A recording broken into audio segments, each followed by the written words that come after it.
Hello students, welcome to Breedmark Academy. Myself LS Nanda. Now in this particular video, I am going to discuss the remaining 50 questions of Combined Defense Services Exam Mathematics section that was held on 10th of April 2022. Now here is the first question. It's a question based on a comprehension passage. The table below gives the age-wise distribution percentage of a city, and table is mentioned. There is age group, and in front of age group there is percentage linked to that age group. Now it is mentioned that the number of persons below the age of 40 years is 10.5 lakhs. And the first question is, what is the total population of the city in lakhs? Now clearly, if we talk about the percentage of people who are below 40 years, then we have to look at this, and this, because all of these groups are below the age of 40 years, right?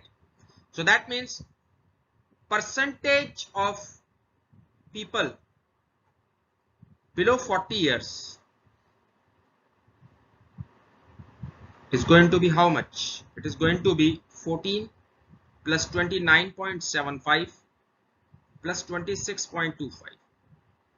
So this amounts to 30 plus 26, 56 plus 14, that becomes 70%. So if I assume that total population of city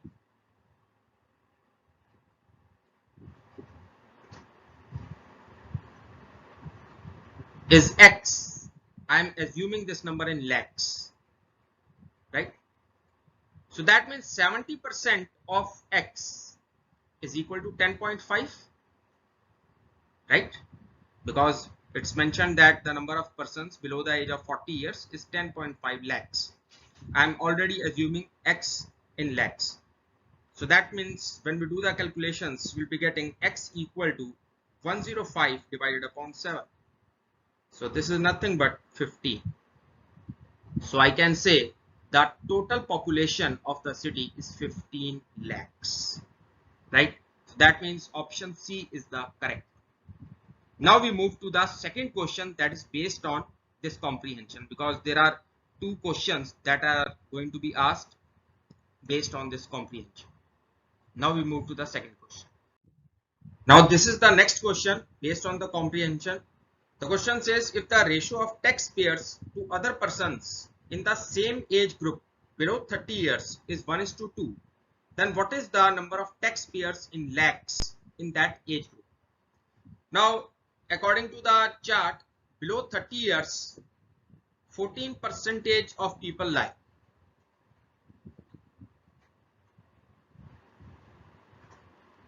Right? And it is saying that ratio of taxpayers to other persons in the same age group below 30 years. Now below 30 years, it's only one age group, and it is saying the ratio is 1:2.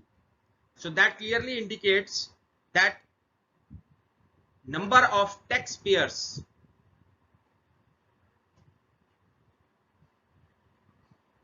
below 30 years is equal to 1/3, because it's 1:2. So it's 1/3 of the total number of people in that age group, and 1/3 of 14% of 15 lakhs. Why I'm saying 15 lakhs?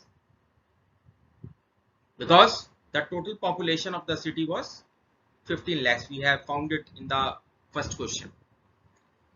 Now this will come as, when you do the calculations, 70 upon 100, and the number is in lakhs obviously, so it becomes 0.7 lakhs, right? So that means option B is the correct. Now we move to the next question. Now this is the next problem. The question says, the expenditure in lakhs of rupees of a company for the years 2011 to 2017 is as under. Chart is given to us.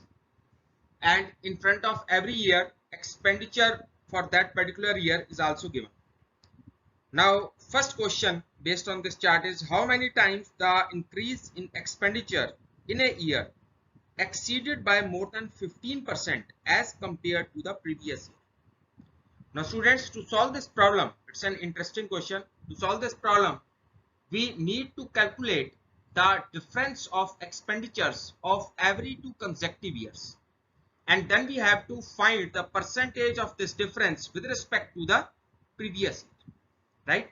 For example, if I take the group 2011 to 2012, then in this particular interval, the rise in expenditure is going to be 15.4 minus 13.8. Fine.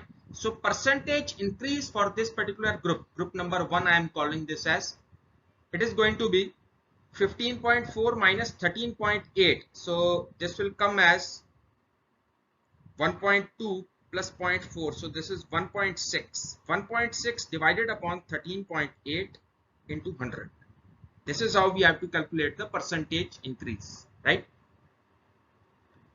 Now it will become 16 upon 138 into 100. It's very much obvious that is it is going to be 1600 upon 138, and if I take 15 times of 138, it's very much obvious that 10 times of 138 is how much? 1380. And if I add 5 times of 138 again to 1380, it will definitely cross 1600. So that means this value is going to come less than 15%. There is no need to even divide fully. You can estimate like this because it's MCQ and you have to save your time. Now we move to the second group. Second group is 2012 to 2013. So there is no sense of this particular interval. Why? Because here the expenditure is dropping. It is coming down. Fine. So our second group will now become 2013 to 2014. That means this particular interval.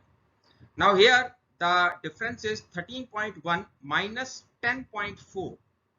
So it will become 0.6 and 2.6, 2.7. So this is 2.7 divided upon 10.4 into 100, right? This is the percentage increase in this particular interval. And this is 2700 divided upon 104. Now students, this is very much obvious that this quantity is going to exceed 15%, or this value is going to be greater than 15. Why? Because 104, 10 times of 104 is 1040, and if you add 5 times again, obviously it will be more than 1500, or between, I can say, 1500 to 1600. So that means 2700 is much bigger than that. So obviously this is going to be greater than 15%, right? There is no need to do the full calculations because you will lose time in this case if you calculate fully. Now third interval is going to be 2014 to 2015. So here the difference comes out to be 15.8 minus 13.1. So this value comes out to be 1.9 plus 0.8. That means 2.7. So 2.7 divided upon 13.1 into 100. Now it becomes 2700 upon 131. 10 times of 131 is 1310. And if I add 5 times of 131, again, I'm just doing the rough estimate. So it is going to be again 650 or like that. Fine. So when you add 1310 to this value, it will be again somewhere around 2000. Okay. I'm not saying it is going to be 2000. It may be around 1900 or 2000. But 2700 is again bigger than that value. So that means this is also greater than 15%. Right? This is how we can reduce our time of calculations. And now we move to the fourth part, that is fourth interval 2015 to 2016.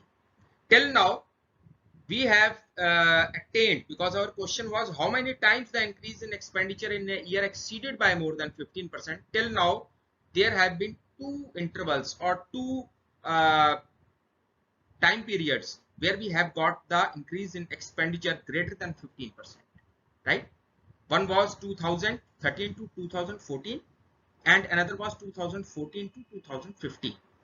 Fine. Now I'm calculating for the period 2015 to 2016. So this is 17.2 minus 15.8. This becomes 1.4 divided upon 15.8 into 100, right? So this comes out to be 1400 upon 158. Obviously this is less than even 10%, right? So this is not going to be counted. And now we move to the last interval, that is 2016 to 2017. So here the difference comes out to be 19.4 minus 17.2. So this is how much? 1.8 plus 0.4. This is 2.2. So 2.2 divided upon 17.2 into 100. This is our fifth group.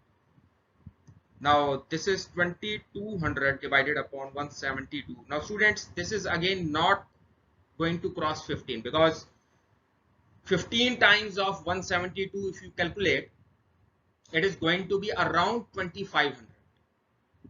Fine, it will be 2500 or close to 2600, but it cannot be less than 2500 because 1720 plus some value like it is going to be 860 or so, right? So it will be around 2500. That means this is again less than 15%. Are you getting my point? So that means we have noticed that there have been exactly 2 times when the increase in expenditure has exceeded, or you can say the percentage increase in the expenditure is greater than 15%, right? So that means A option is the correct.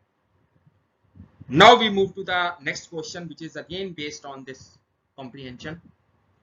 And students, I would like to inform you that such kind of questions are very important if you are preparing for MBA entrance exams as well, because there is a particular section known by the name data interpretation, which comes in such exams. There are also such kind of questions come. So you must practice such kind of problems. Now this is the next question based on the same comprehension. The question says, in which year the percentage increase in expenditure is maximum as compared to its previous year? Now, if you just go back to the first question based on this comprehension, you will notice that we found that in 2 time intervals from 2013 to 2014 and 2014 to 2015, the percentage increase in expenditure was more than 15%. In all other time intervals, the percentage increase was below 15%. So that means if I need to calculate maximum percentage in increase in expenditure, then I will have to consider only these 2 values, right? And 2013 to 2014 percentage increase we found as 2700 upon 104.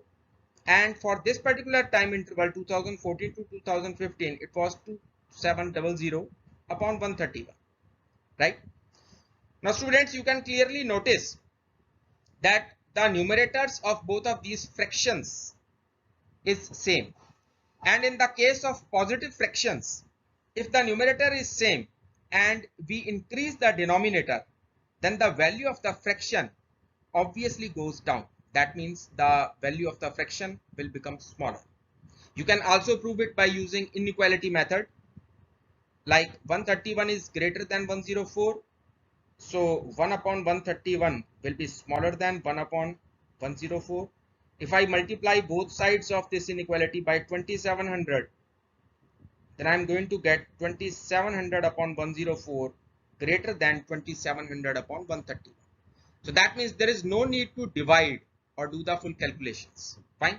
So from here we got that this percentage increase or percentage increase in this particular time interval was the greatest. So that means according to our question, in which year the percentage increase in expenditure is maximum as compared to its previous year. So the year becomes 2014. So that means B option is the correct one, because its previous year is 2013, and the year in which the expenditure has increased so much is 2014. Right? Now we move to the next question. Now this is the last comprehension. It says the budget allocations represented in a pie diagram under 5 different heads A, B, C, D, E are respectively 40%, 18%, 9%, 25% and 8%. The total budget allocation is rupees 300.4 lakhs. Now the first question based on this comprehension is how much less amount is allocated to A and C together as compared to B, D and E together. Now actually the pie diagram is a circular representation of a data and degrees are usually given, but here no degrees are given to us, only percentages are given. So we can directly solve it. Now first of all, let's calculate the total amount in percentage that is allocated to A and C together.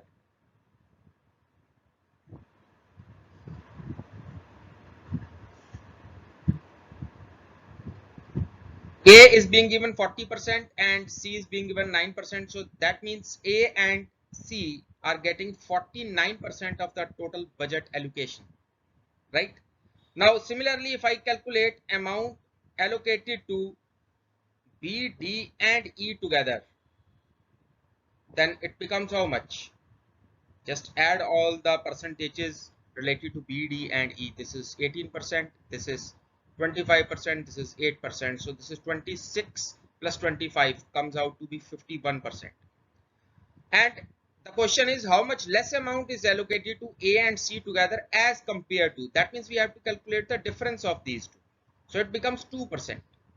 51% minus 49%. So 2% of the total budget allocation, right? And what is the amount of the total budget?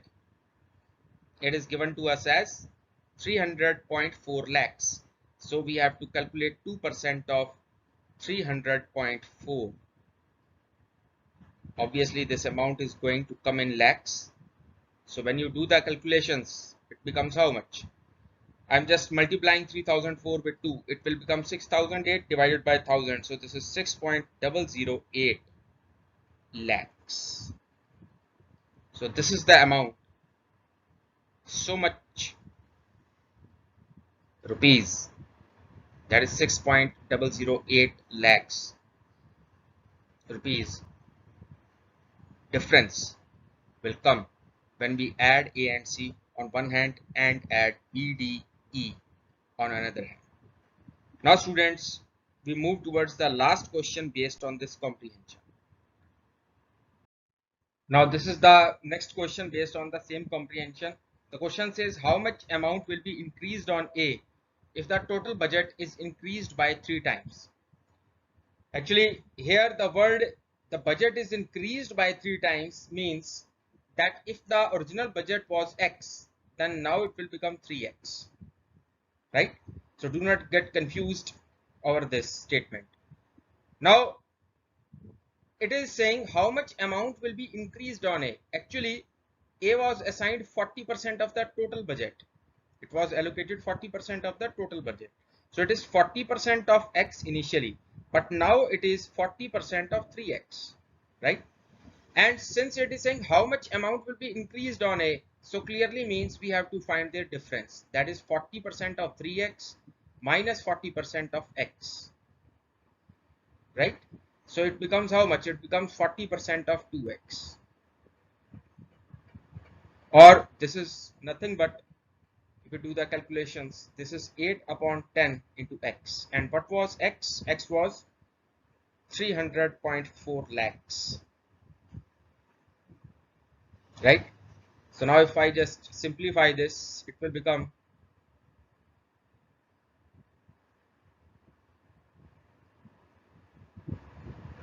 240.32 lakhs.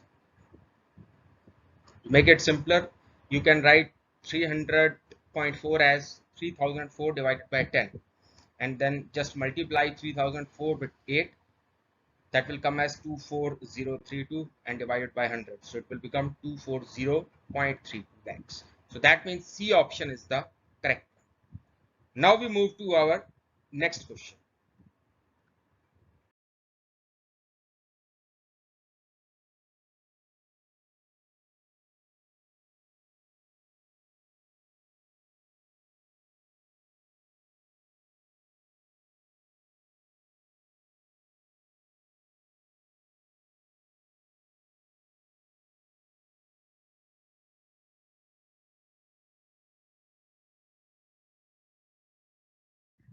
Now students, this is a comprehension passage and we have to answer the following questions based on this passage.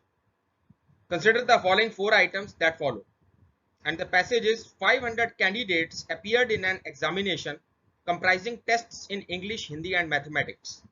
30 candidates failed in English only, 75 failed in Hindi only, 50 failed in mathematics only, 15 failed in both English and Hindi, 17 failed in both Hindi and mathematics, 17 failed in both mathematics and English, and 5 failed in all the 3 tests. And the first question is, what is the percentage of candidates who failed in at least 2 subjects? Now we can easily solve this problem by using Venn diagram method concept. Now I'm making the Venn diagram over here. This is the universal set, and clearly the number of elements in the universal set is 500 because it represents the total number of candidates appearing in these tests. Now suppose this is the set referring to those students who have failed in English. This particular set refers to those students who have failed in Hindi, and this particular set refers to those students who are failing in mathematics, right? I am denoting these 3 sets by E, H and M. Now it's easy to solve this problem by putting in these values in the diagram itself. No need to use any formula here. Now 30 candidates failed in English only. So that means this particular part or region I will be marking by 30. 75 failed in Hindi only. So this is 75. 50 failed in mathematics only. This is 50. Right? Now it is saying 15 failed in both English and Hindi. Now students, you can clearly see the overlap portion of E and H will refer to those students who are failing in English and Hindi. Similarly, the overlap portion of E and M will refer to those students who are failing in English and mathematics. And similarly, you can say the overlap portion of all the 3 sets, that is the portion that is common to all the 3 sets, will refer to those students who are failing in all the 3 subjects. And it's here the number of elements in this last portion is 5. That means 5 students are failing in all the 3 subjects, right? Now notice this particular part, 15 failed in both English and Hindi. If both English and Hindi, the number of students who are failing in is 50, then this particular region, see carefully, this must be 10. Why I'm saying 10? Because I have subtracted 5 from 15. Because 15 was the total number of candidates who were failing in English and Hindi. And some of them were failing in all the 3 subjects. So I have just subtracted that part or subtracted that number to get 10 as the number of people or number of candidates who are failing only in English and Hindi.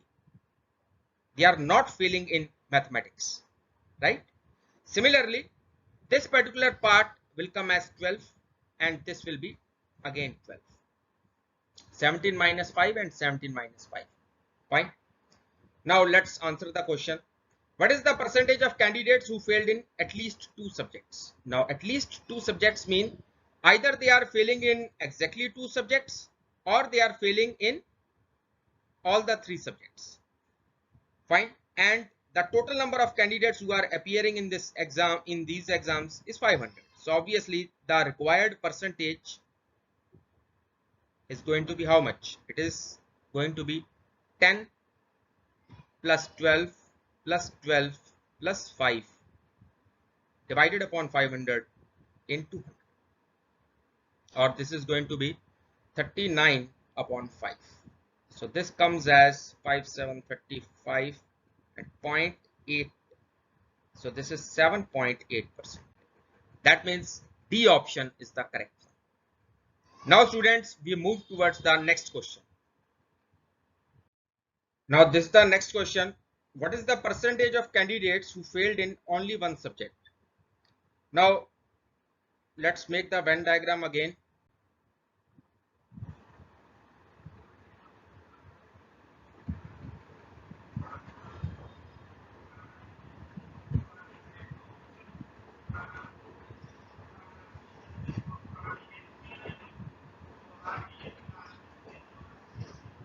This is the set E,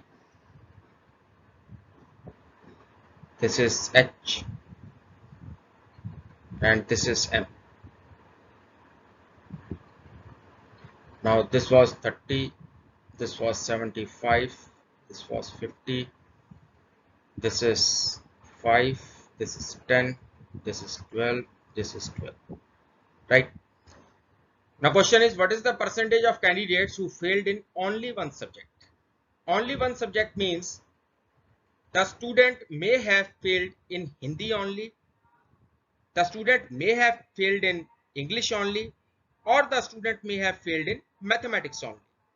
So clearly from the diagram, the required percentage becomes 30 plus 75 plus 50 all divided upon 500 into 100, because the total number of candidates is 500 and 30 represents those students who are failing in English only, 75 represents those students who are failing in Hindi only, and 50 represents the number of those students who are failing in mathematics only, right? So that means when we do the calculations,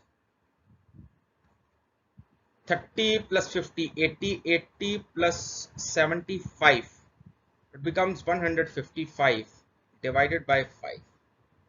So this is nothing but 31% straight away. So hence B option is the correct one, right? Now we move to the third question based on this comprehension. Now this is the next question. The question says, what is the percentage of candidates who failed in at least one subject?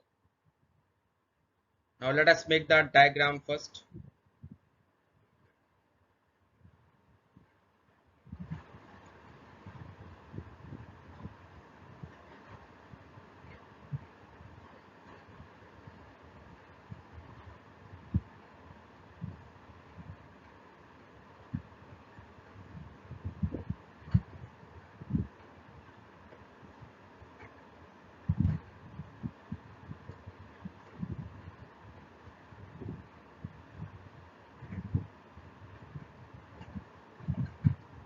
Now students, to find the total number of students who are failing in at least one subject, we'll have to count the number of those students who are failing in exactly one subject plus the number of those students who are failing in exactly two subjects and plus the number of those students who are failing in all the three subjects. That means basically we have to find the union of these three sets. Always remember, whenever such a question comes, you have to find union of the given sets. Now N here refers to number of elements and E union H union M. So N, E union H union M actually refers to the number of those students who are failing in at least one subject, right? And from the figure, it can easily be found by adding all the entries. That means 30 plus 10 plus 75 plus 12 plus 5 plus 12 plus 50.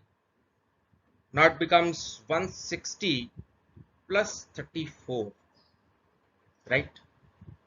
155 plus 5, 160 plus 34, and this is 190. So that means the required percentage is going to be 194 divided upon 500, because the value of NU, or the universal set, number of elements in the universal set, was 500. So this is 194 upon 500 into 100. When you do the calculations, this comes as 5, 315, 444, 38.8%. So that means option C is the correct one. Now we move to the last question based on this comprehension. Now this is the question: how many candidates passed in 2 or more subjects? Now this is an interesting question based on this Venn diagram. Let's make the Venn diagram first.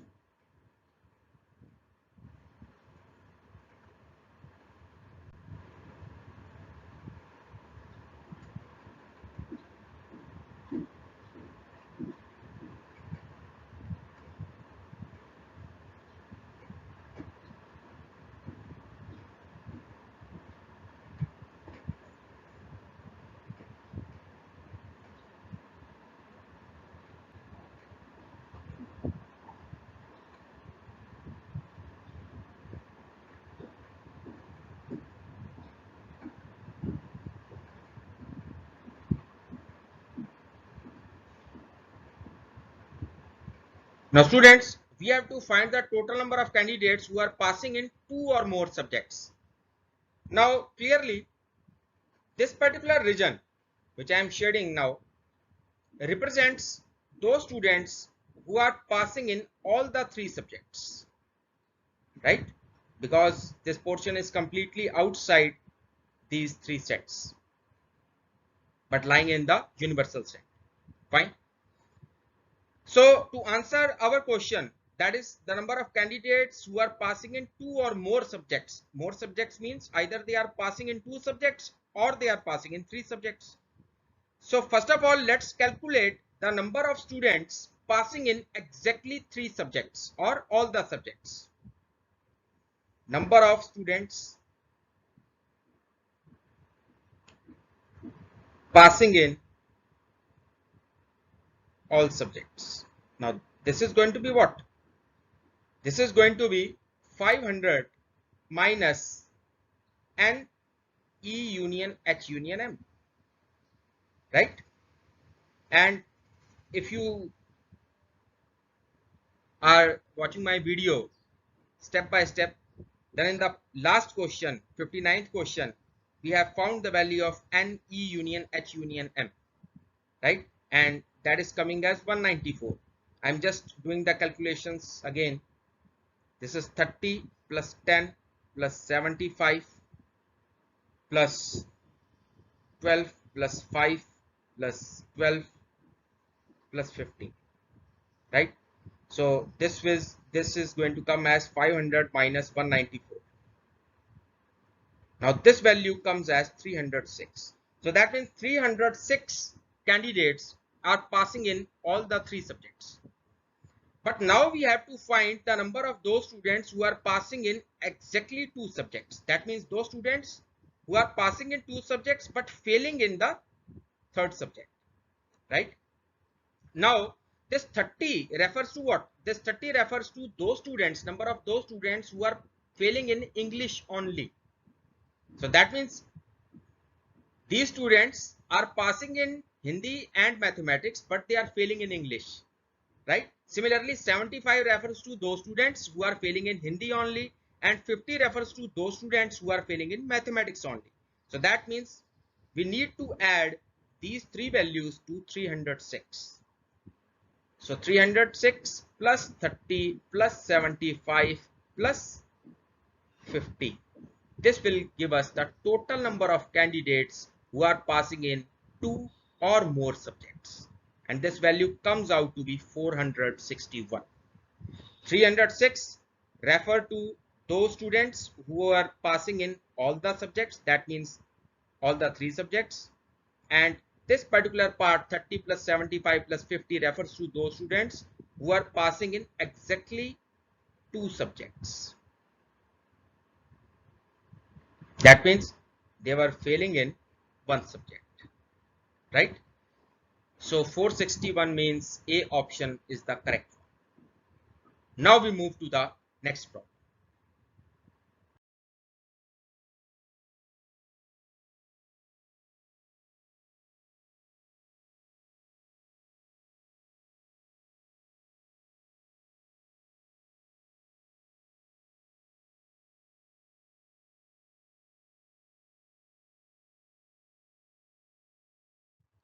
Now students, this is the next question. The question says in a triangle ABC, AB equal to 16 centimeter, AC equal to 12 centimeter and AD is the bisector of angle A. If BD is equal to 4 centimeter, then what is CD equal to? Now let us first of all draw the figure of the triangle.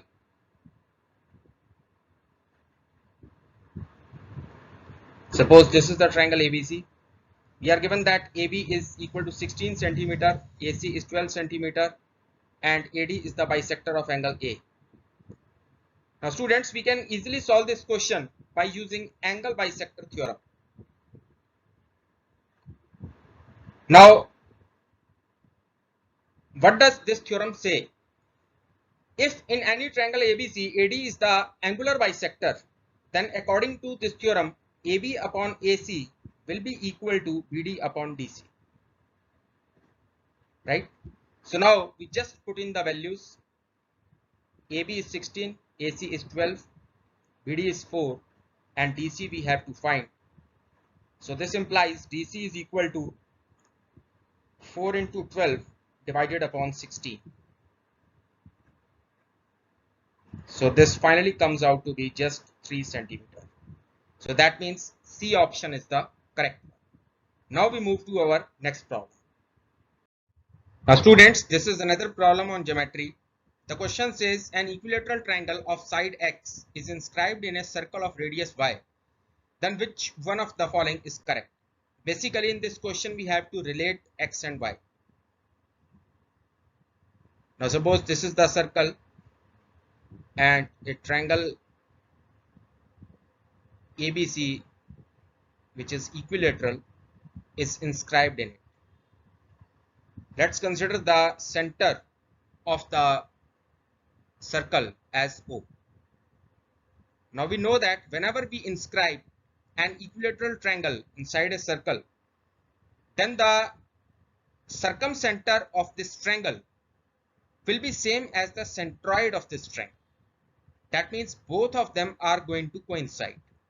So that means if I join AO and just extend this, then it is going to bisect BC at 90 degree. That means AD will act as perpendicular bisector of BC. Right?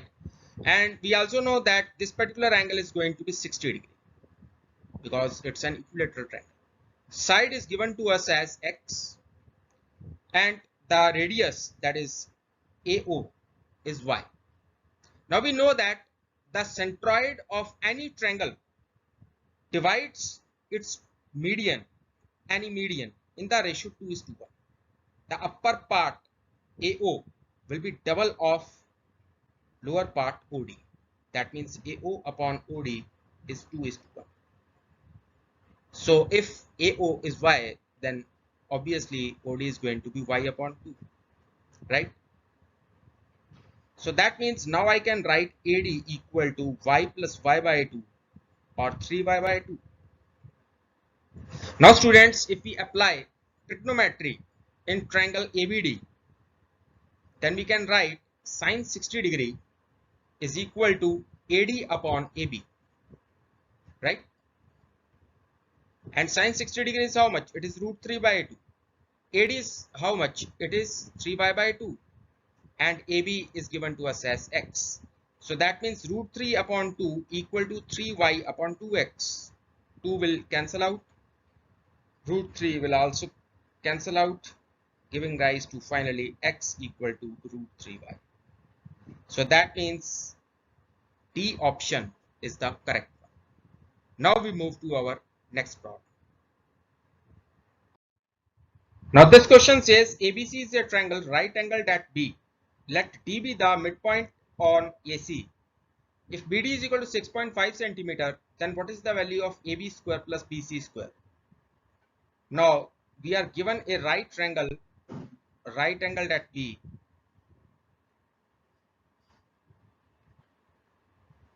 and the midpoint of AC is the point D. The length of BD is given to us as 6.5 centimeter. Now students, we know that if we draw a circle taking AC as diameter, then it will definitely pass through the point B, right? Why? Because AC is acting as a diameter, and we know that diameter always subtends 90 degree at any point lying on the circumference. Fine. So now D will act as the center of this circle, and if D is acting as the center of this circle, clearly means AD is equal to DC is equal to BD. That means all the three are equal to the radius of this circle, and BD is given to us as 6.5. Fine. So that means I can write the length of the hypotenuse AC as 6.5 plus 6.5, which is how much? It is going to be 13 centimeter, right? Now, if we apply Pythagoras theorem in this particular triangle, then we can write AB square plus BC square is equal to AC square, and AC square is nothing but 169 square centimeter. So that means B option is the correct. Now we move to the next question. Now students, this is the next problem. The question says water is trickling out of a completely filled cylindrical tank of height 1 meter and diameter 2 meter. Every second, a spherical droplet of 1 centimeter radius trickles down from the bottom of the tank. The tank will be emptied in approximately how many hours? That we have to calculate. Now let's make a cylinder first of all, and there is a small hole in its bottom from which water is trickling down. Fine. Now we are given that the radius of this cylinder is 1 meter because diameter is 2 meter, so it will be the half of that, and height is also 1 meter. So I can say the volume of water contained in this tank is going to be how much?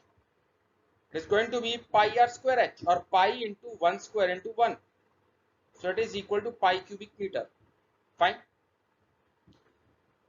Now volume of spherical droplet that is trickling out of this tank every second, it is going to be 4 upon 3 pi into radius cube.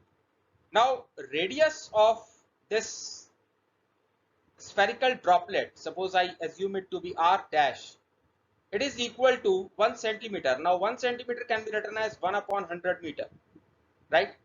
So that means it is going to be, the volume is going to be 4 upon 3 pi into 1 upon 100 whole cube. Fine. Now students, we have to calculate the total number of hours in which this tank will get emptied. Now first of all, I am calculating the number of seconds that are needed to empty this tank. Now number of seconds to empty the tank will be equal to volume of water in the tank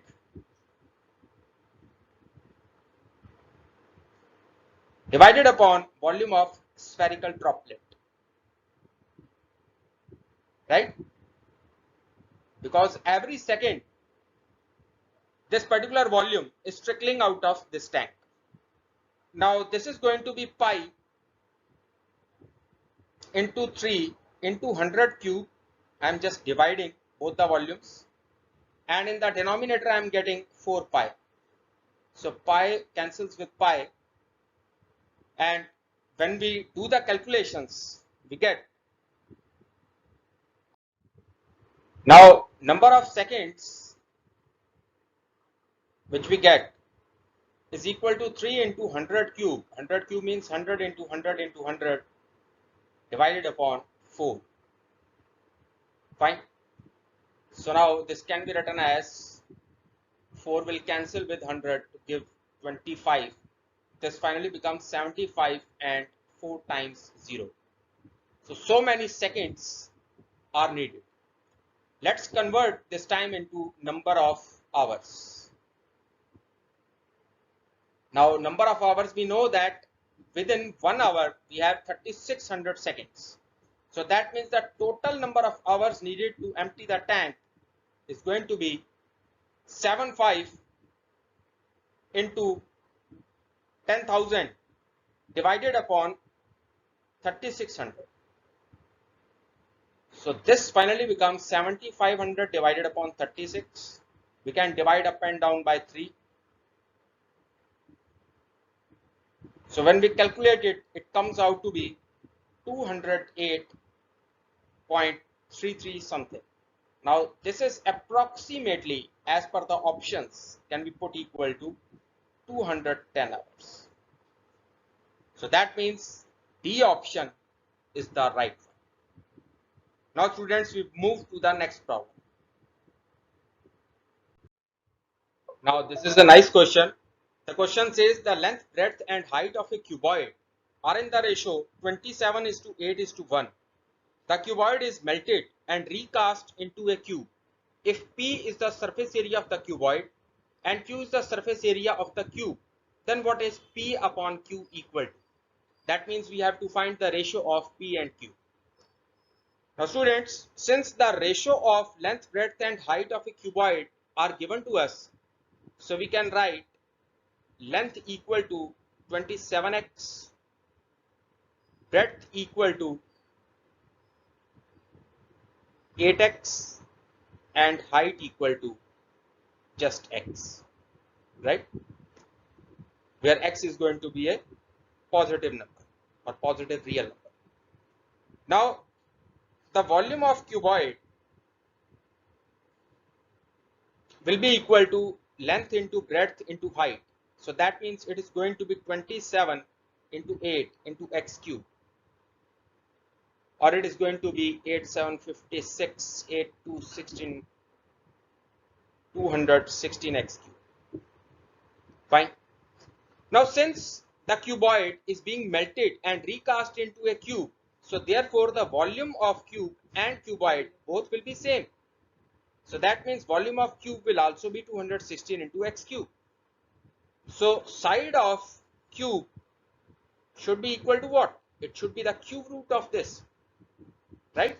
So that is going to be 6x, because we know that the volume of the cube is equal to cube of its side or cube of its edge. So that means side of cube will be 6x. Now the surface area of the cuboid, which is given to us as P, will be equal to 2 times LB plus BH plus HL, which comes as 2 times LB, means it is going to be 8 7 56 and it is 216x square, then plus 8x square, then plus 27x square. So when we do the calculations, it becomes 216 plus 35. This becomes 251 into x square, or finally it becomes 502x square, right?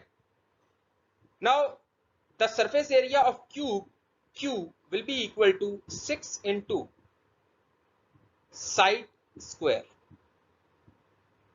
right? Now side is 6x, so it is going to be 6 into 36x square, which is 216x square.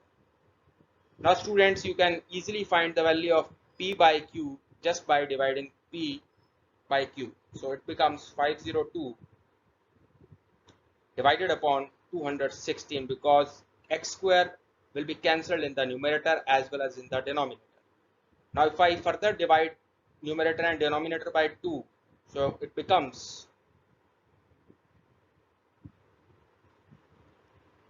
251 divided upon 108. It's 251 and this is 108. So that means our B option is the correct one. Now we move to our next problem.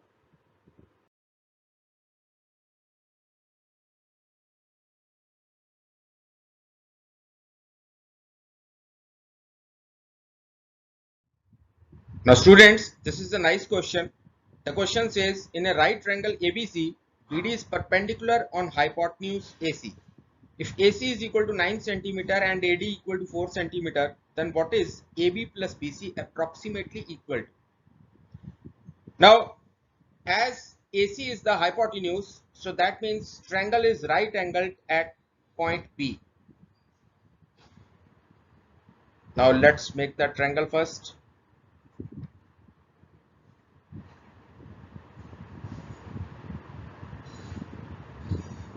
BD is given to be perpendicular on the hypotenuse AC.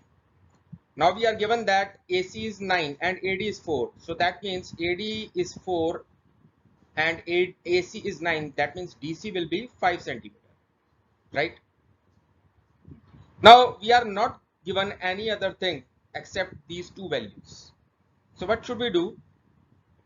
Let's take this particular angle as theta. That means angle DAB I have considered as theta. So angle ABD will become 90 degree minus theta.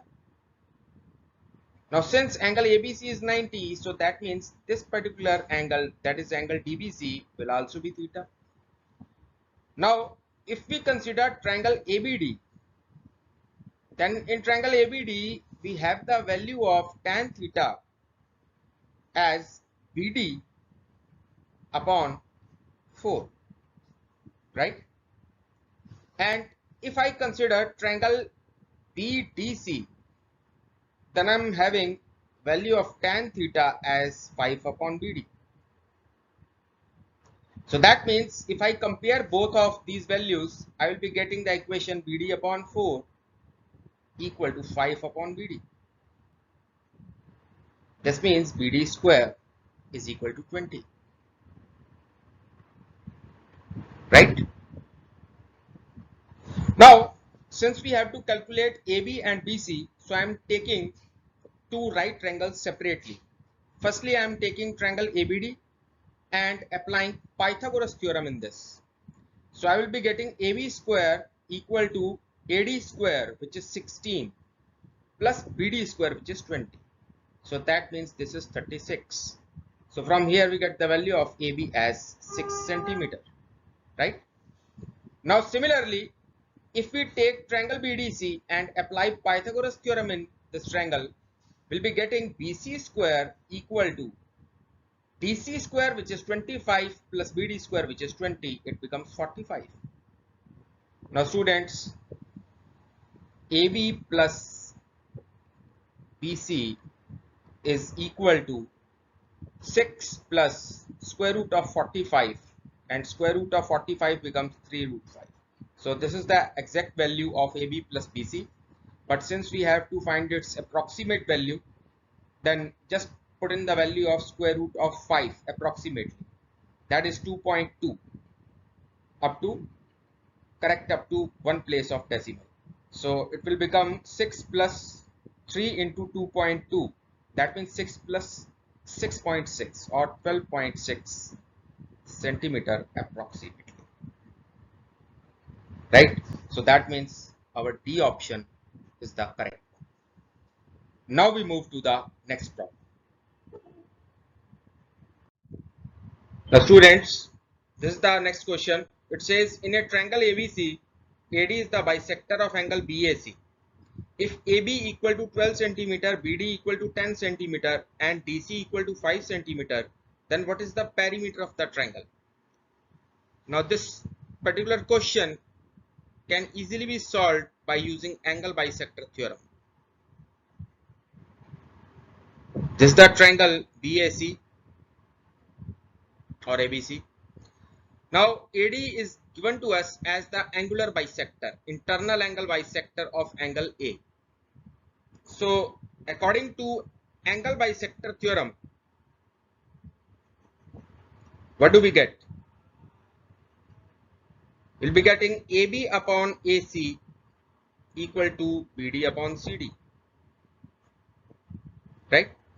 Now we are given that AB is equal to 12 centimeter, BD is 10 centimeter and CD is 5 centimeter, but we do not know the value of AC.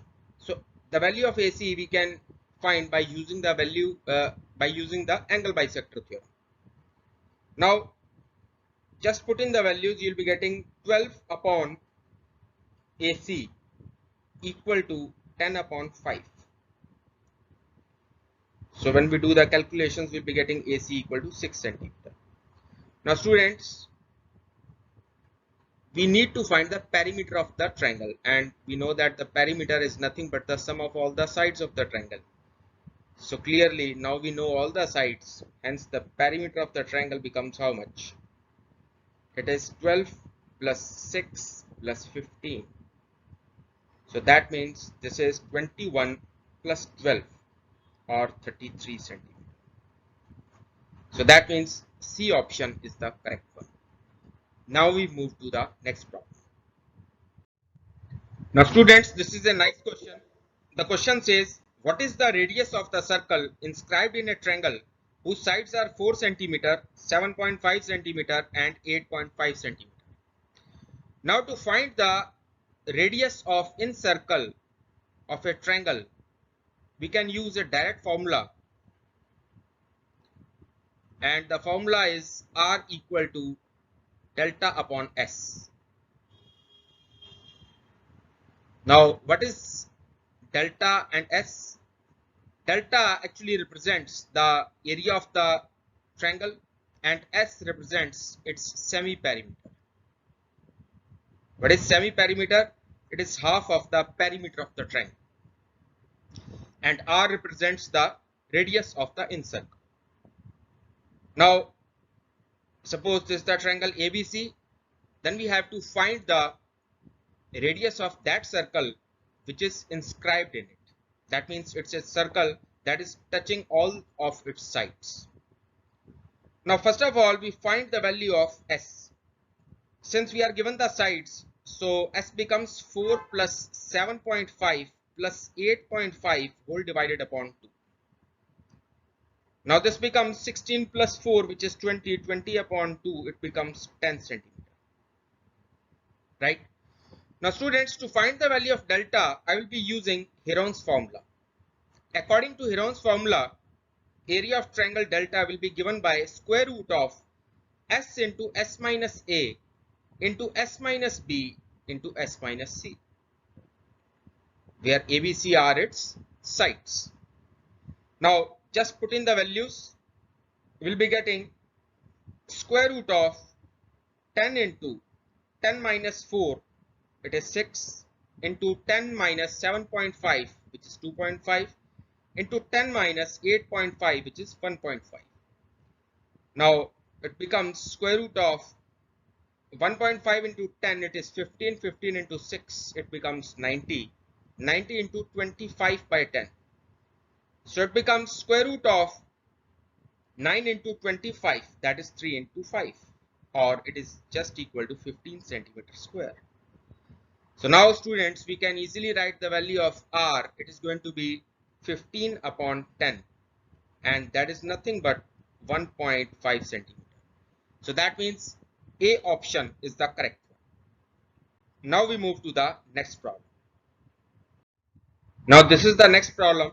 The question says, in a shower, 5 centimeter of rain falls. What is the volume of water that falls on 2 hectare area of land? Now since we are not given the exact shape of the land on which water is falling, so we can use the basic concept, and that is volume of water on the land will be equal to area of land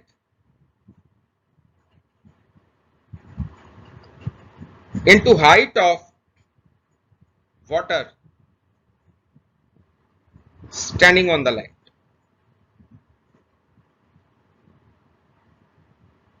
right? Now according to the given data, the volume of water will become equal to area of land which is given to us as 2 hectare. Now 2 hectare means it is 20,000 square meter, because in 1 hectare we have 10,000 square meter, right? And height of standing water is 5 centimeter. So we need to convert centimeter into meter, because ultimately the answers are given in cubic meter. So that means this centimeter part we have to convert into meter. So it will become 5 upon 100. So many cubic meter will be getting as the volume of water. Now let's do the calculations. It becomes 200 into 5, which is just 1000 cubic meter, right? So that means B option is the correct. Now we move to the next problem. Now this is the next question. It says a bicycle wheel of radius 35 centimeter makes n revolutions in moving 11 kilometer. Then what is the value of n? And we have to take pi equal to 22 by 7. Now we know that the wheel of bicycle is in the form of a circle, and when it moves, it will be covering a distance equal to its circumference, that is 2 pi r, in one revolution, right? Now since it is covering n revolutions, so that means the total distance covered in n revolutions will be n into 2 pi r. And if we find it this value, it becomes n into 2 into 22 by 7 into r. I am taking r in centimeter only, so it is 35. Now final value comes out to be 220 n, right? But we are given that in n revolutions it is covering distance equal to 11 kilometer. So that means our equation would be 220 n equal to 11 into 1000 into 100. Why I am doing this? Because I have to make this distance in centimeters. I have to convert this distance into centimeters. It was given to us in kilometers, and we know that in 1 kilometer there are 1000 meters, and in 1 meter there are 100 centimeters, right? Now we can do the calculations and solve for n. It will be n equal to 11 into 1000 into 100 divided upon 220.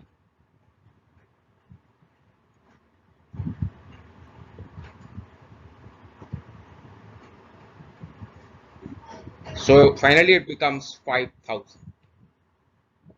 That means the bicycle wheel will be covering 5000 revolutions, cover an entire distance of 11 kilometers, right? Now we move to the next part.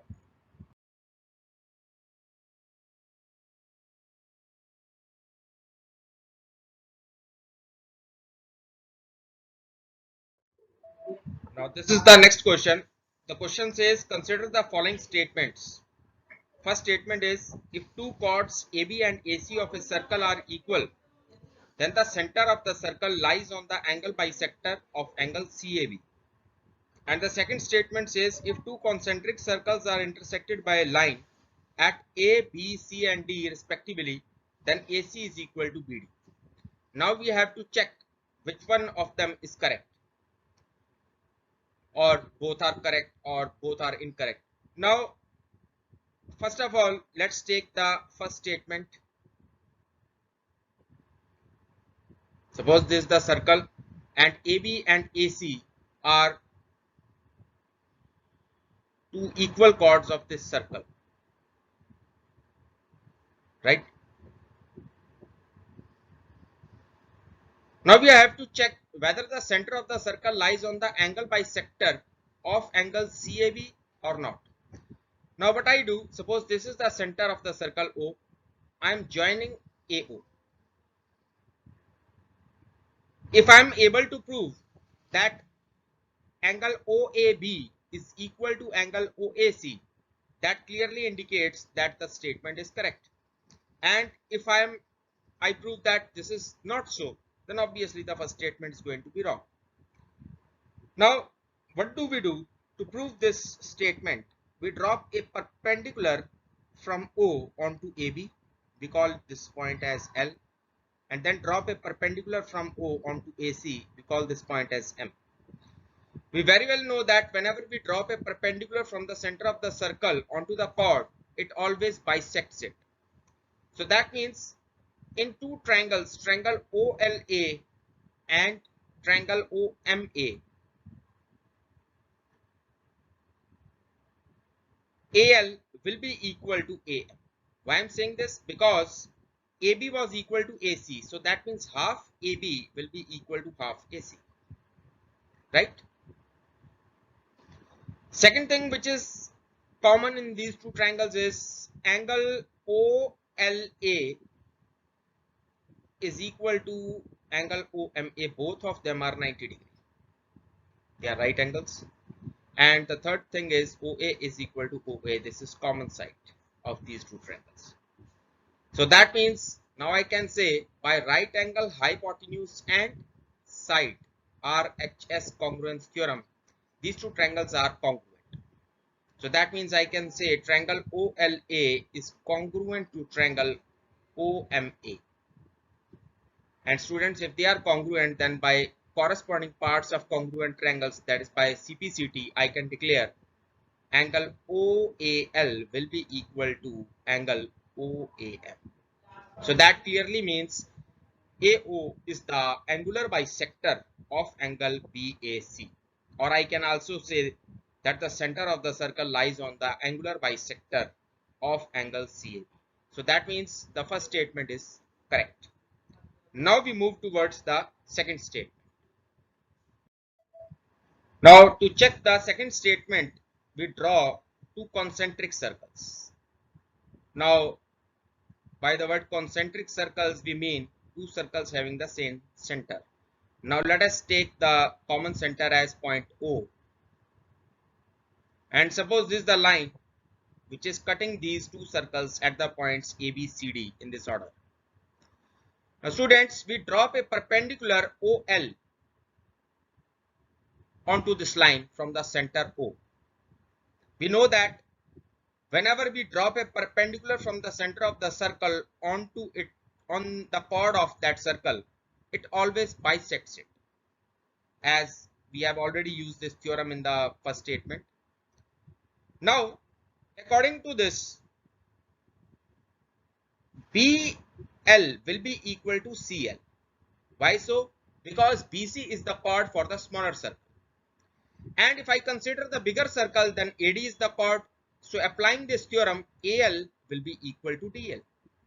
Now we call this as equation number 1 and this as equation number 2. And if I subtract equation 1 from equation 2, what do I get? I will be getting AL minus BL equal to DL minus CL. Now AL minus BL is how much? It is just AB. And DL minus CL is just BC. So that means this AB part is equal to CD. Now we add BC on both sides of this equation. When we add BC on both the sides, we'll be getting AB plus BC, which is nothing but AC, and BC plus CD, which is nothing but BD. So that means AC is equal to BD. Hence statement 2 is correct. Right? So that means both the statements 1 and 2 are correct. Hence C option is the right one. Now we move to the next question. Now this is the next question. It's a easy problem. The question says a circle of radius 25 centimeter has a chord of length 48 centimeter. What is the length of the perpendicular drawn from the center of the circle to the chord? Now let's make the circle first. Suppose this is the center of the circle and this is the chord AB. The length of the chord is 48 centimeter.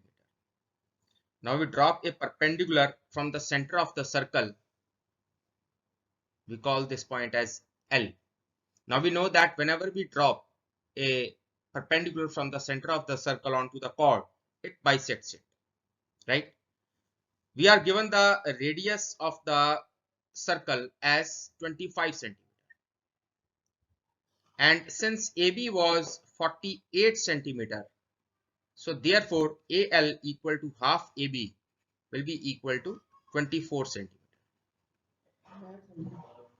So now if I apply Pythagoras theorem in triangle OLA, I'll be getting OA square equal to OL square plus AL square. So that means 25 square equal to OL square plus 24 square. Or we get OL square equal to 625 minus 576, or OL square becomes equal to 49. So that means OL is nothing but 7 centimeters. So that means D option is the correct.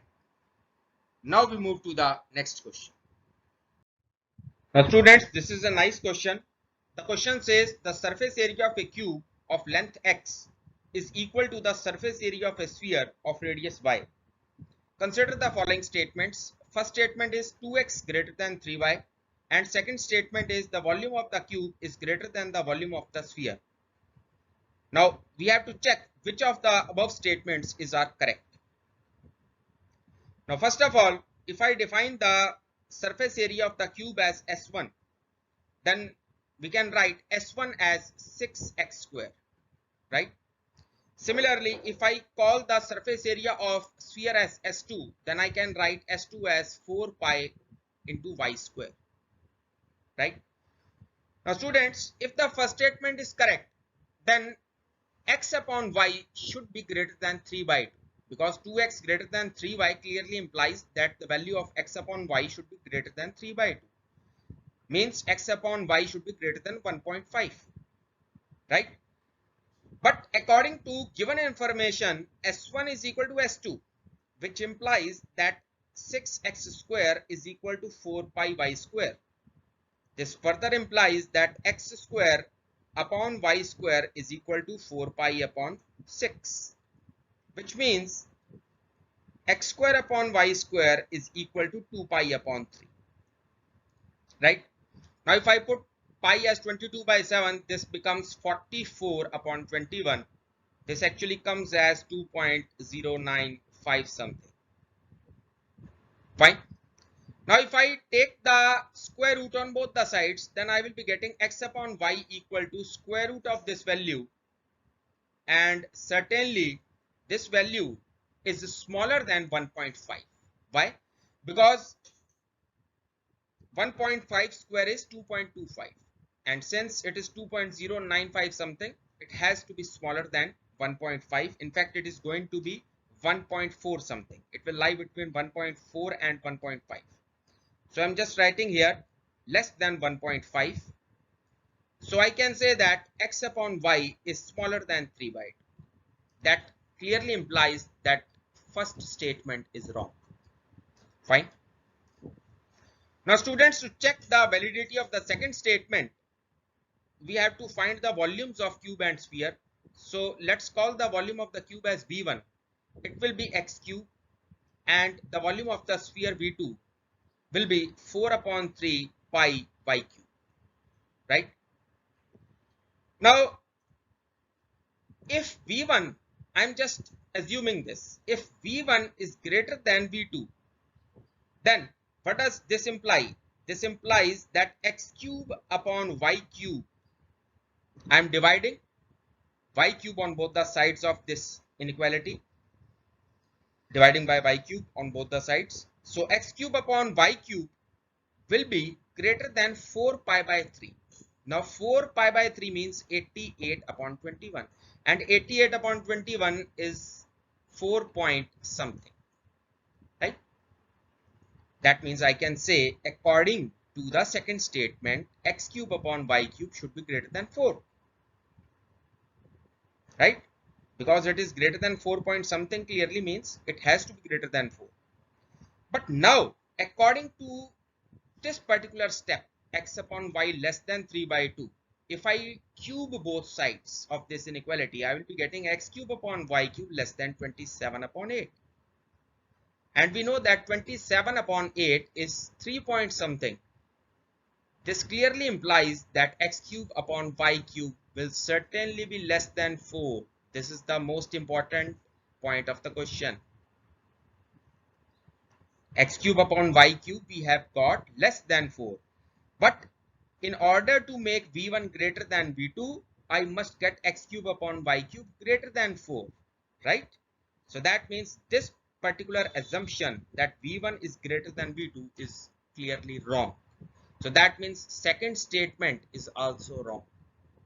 So we finally declare D option as correct because neither 1 nor 2 is correct. Both the statements are incorrect. Now we move to the next problem. Now this is the next question. It's a direct formula based question.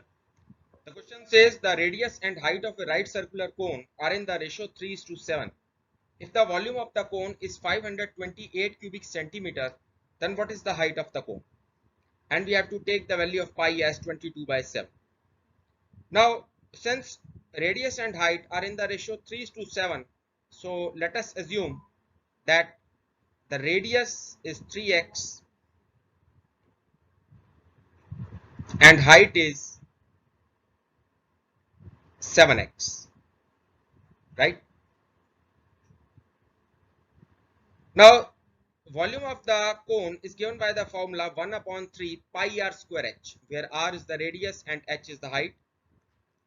But we have already taken radius as 3x, so it is 3x whole square, and height is 7x. So this is equal to 528. 1 upon 3 pi into 3x whole square into 7x equal to 528. Now we put the value of pi as 22/7. It becomes 22 upon 21 into 9 into 7, 63x cube equal to 528. We divide the entire equation by 22 on both the sides. Here we get 44 and this is 888. It becomes 4 over here.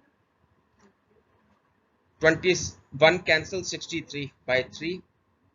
So x cube becomes equal to 8. 24 upon 3 equal to 8. So x is equal to 2. Now if x is equal to 2, then obviously height will be 7x, which is 14 centimeter, because the unit of volume was in cubic centimeter. So obviously the radius and height, both of them are going to be in centimeter. Now D option will be correct. Now we move to the next question. Now this is a nice question. The question says a cylindrical pipe has inner diameter of 14 centimeter. Water flows through it at a rate of 154 liters per minute. What is the speed of water in kilometer per hour? And we have to take pi equal to 22/7. Now, since in 1 minute 154 liters of water is flowing through the pipe,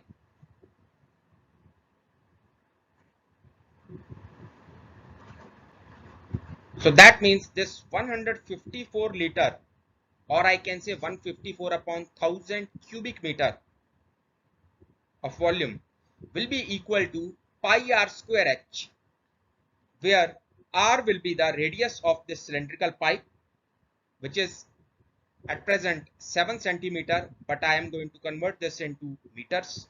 So it is 7 upon 100 square into h, where h represents the distance traveled by water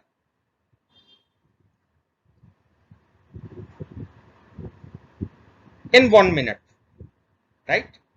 Because we are considering the volume for 1 minute. So distance, or you can say the height of the cylinder or the length of the cylinder if water is flowing horizontally, that is going to be h, right? Now let's solve this equation first.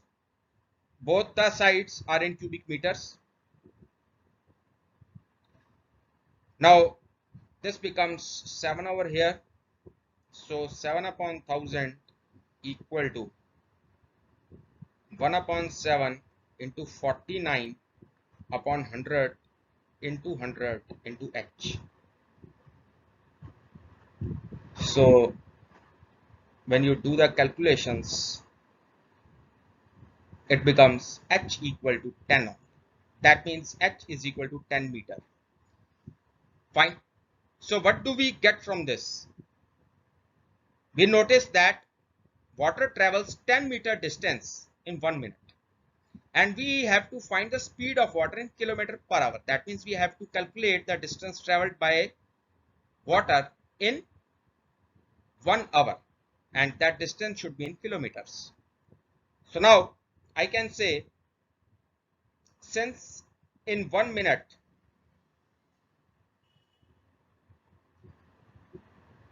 distance is 10 meter, so in 60 minutes or 1 hour, it is going to be how much? 600 meters, right? And 600 meter is how much? 600 meter is 600 upon 1000 kilometer, or I can say this is 0.6 kilometer. So now students, we have to mention the speed, and we know that speed is nothing but distance upon time. So that's why the speed of water is going to be what? It is going to be 0.6 kilometer per hour. So that means B option is the correct. Now we move to the next question.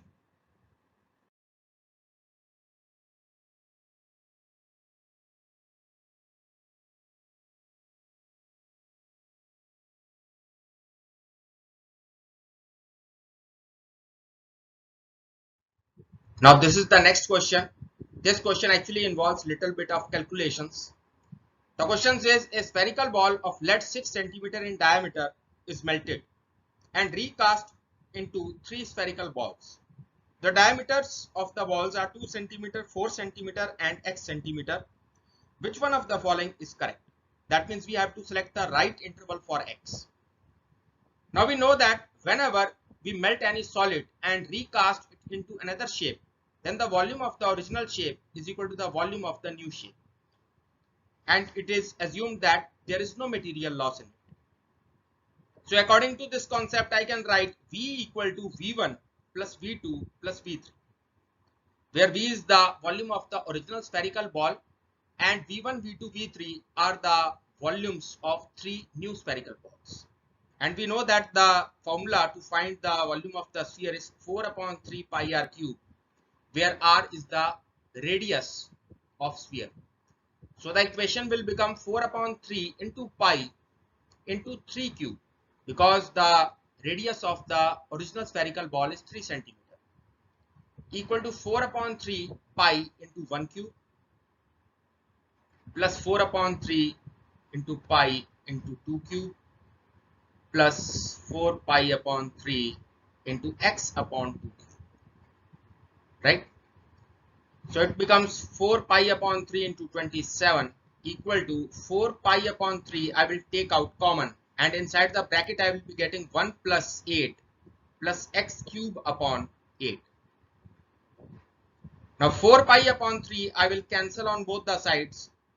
So I'll be getting 27 minus 9, which is 18, equal to x cube upon 8, or x cube is equal to 144. So this implies that x is cube root of 144,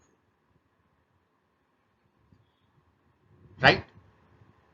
Now students, we know that whenever we increase any number, then its cube also increases. Now using this concept, and we also know that 125 is the cube of 5 and 216 is the cube of 6. So now I can clearly say that x will lie between 5 and 6, because x is cube root of 144 and 144 lies between 125 and 216. So obviously x has to lie between 5 and 6. But this is the broader interval. This is not the exact interval we are looking for. Now, to be more precise, we'll have to calculate two values over here. And first is 5.2 cube. You can find 5.2 cube either by multiplying 5.2 by itself 3 times, or you can also write 5.2 as 5 plus 0.2 whole cube, and using the identity a plus b whole cube you can find its value. So it will come as 140.608. And the second value which I am going to find is 5.4 whole cube. This will come as 157.464. Now clearly 144 lies between these two values.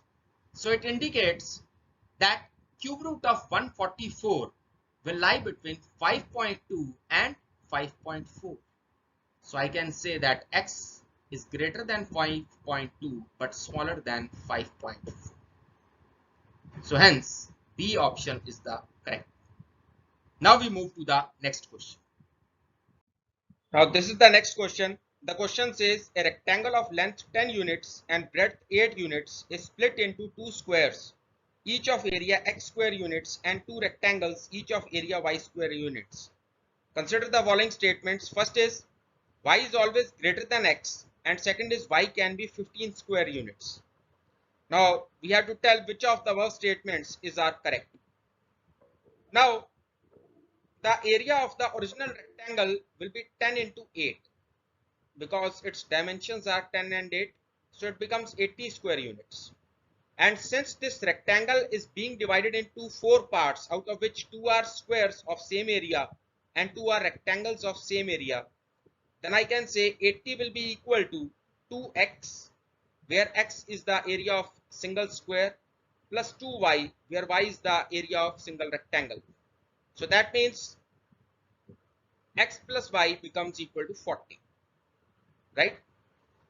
Now from here, the first statement, y is always greater than x, is obviously false because y can be smaller than x as well as per the given data.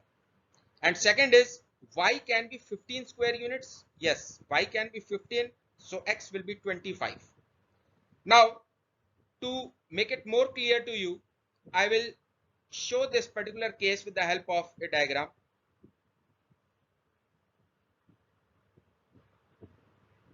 Now suppose this is the rectangle and length is 10 and breadth is 8 units. What I am doing here, I am making two squares and two rectangles, and the dimension of the square I am taking as 5, and the dimensions of rectangle I am taking as 5 and 3, so that y becomes 15 and x becomes 25, right? Now let us take the midpoint of this AB,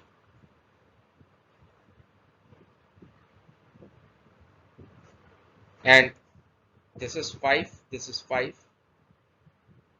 So make a square over here of side 5 units.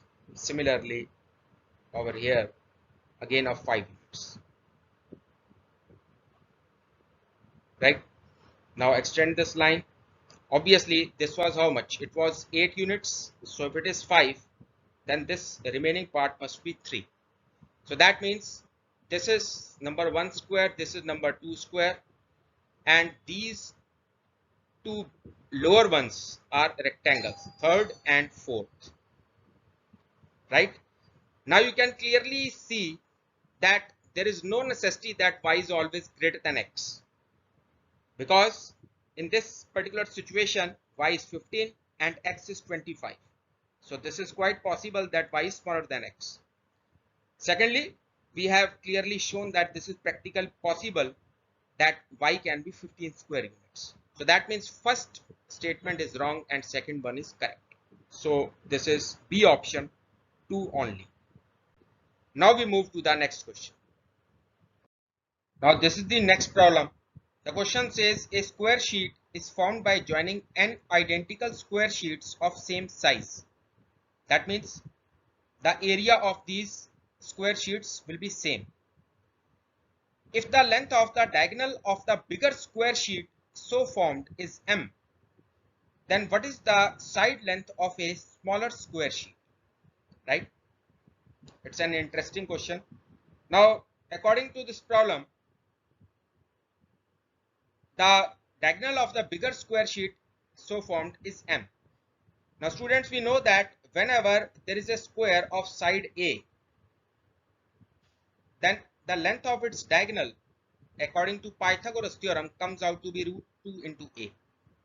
So that means if I consider the side of the bigger square sheet as A, then root 2A will be equal to M.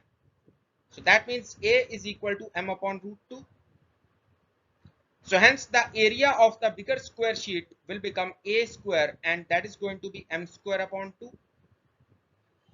And since n identical square sheets, that means n square sheets of same area have been joined to make this bigger square sheet, right?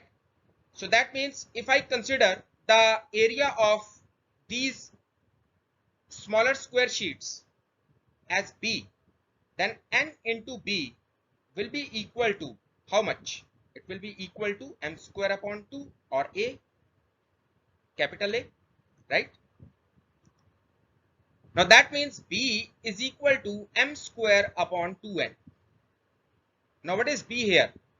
B is the area of the smaller square sheet. Fine. So if I consider small b as the side of this particular or smaller square sheet, then B square will be equal to M square upon 2n. And what do I need? I need to find the value of small b. That will be M upon square root of 2n.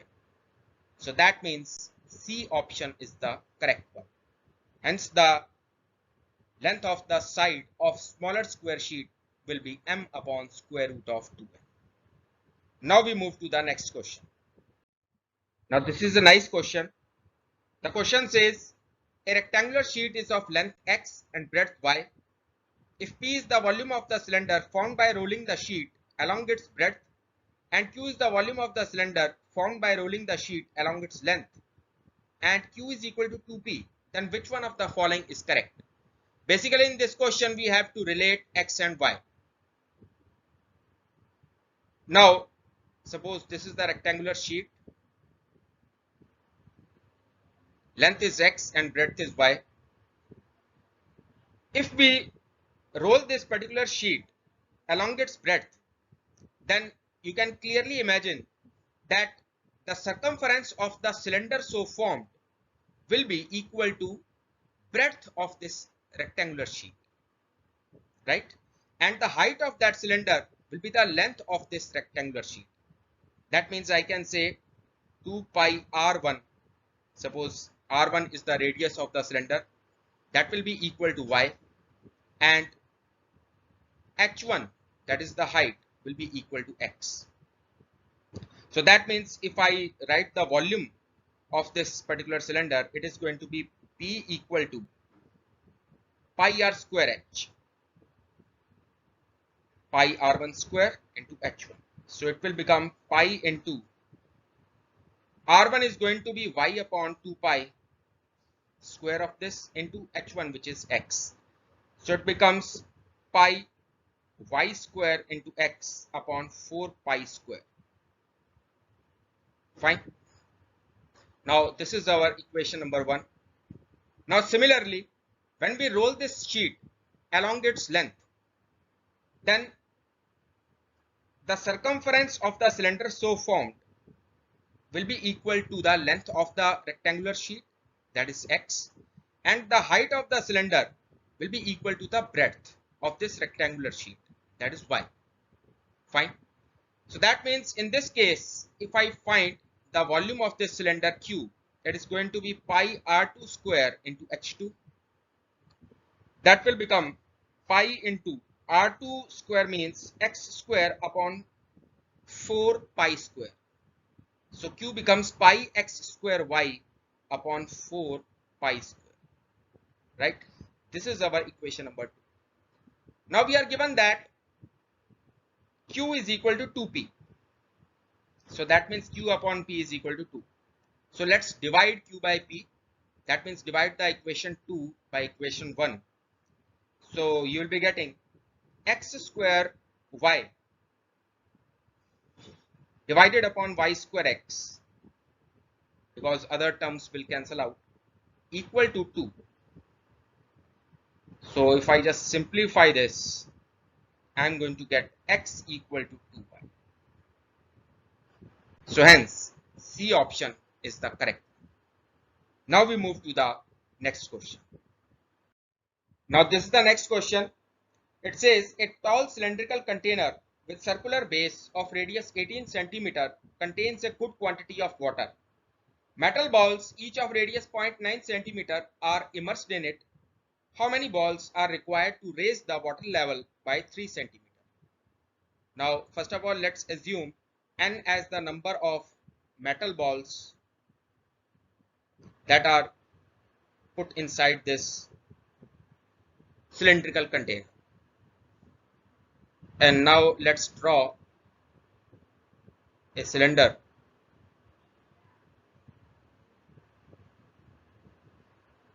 This is the cylindrical container in which water is stored. Suppose this is the current level of water. I am marking it with the help of the point A. Now when we put metal balls inside it, they are immersed in water. They get immersed in water and the level of water is now raised. I am now marking the new level with the help of point B. Now students, it's very much clear that the volume of water displaced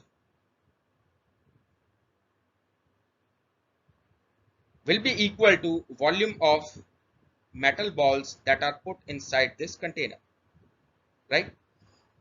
And since each ball is a sphere of radius 0.9 centimeter, that means volume of n metal balls will be n into 4 pi by 3 into r cube, and r here is 0.9, which I am writing as 9 upon 10 cube.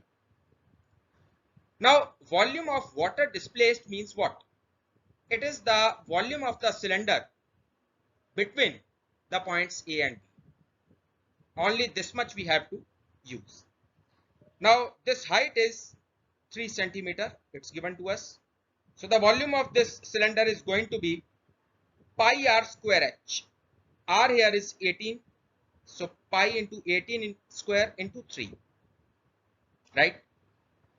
So now let's do the calculations. Pi will cancel out on both the sides. So now I can write n equal to 18 into 18 into 3 into 3 into 1000 whole divided upon 4 into 9 into 9 into 9, because it is 9 cube. Now let's cancel the terms.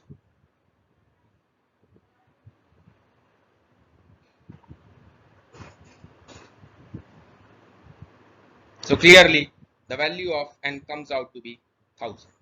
So that means there are 1000 metal balls that are going to be put inside this container to raise the level by 3 centimeter, water level by 3 centimeter. Now we move to the next question.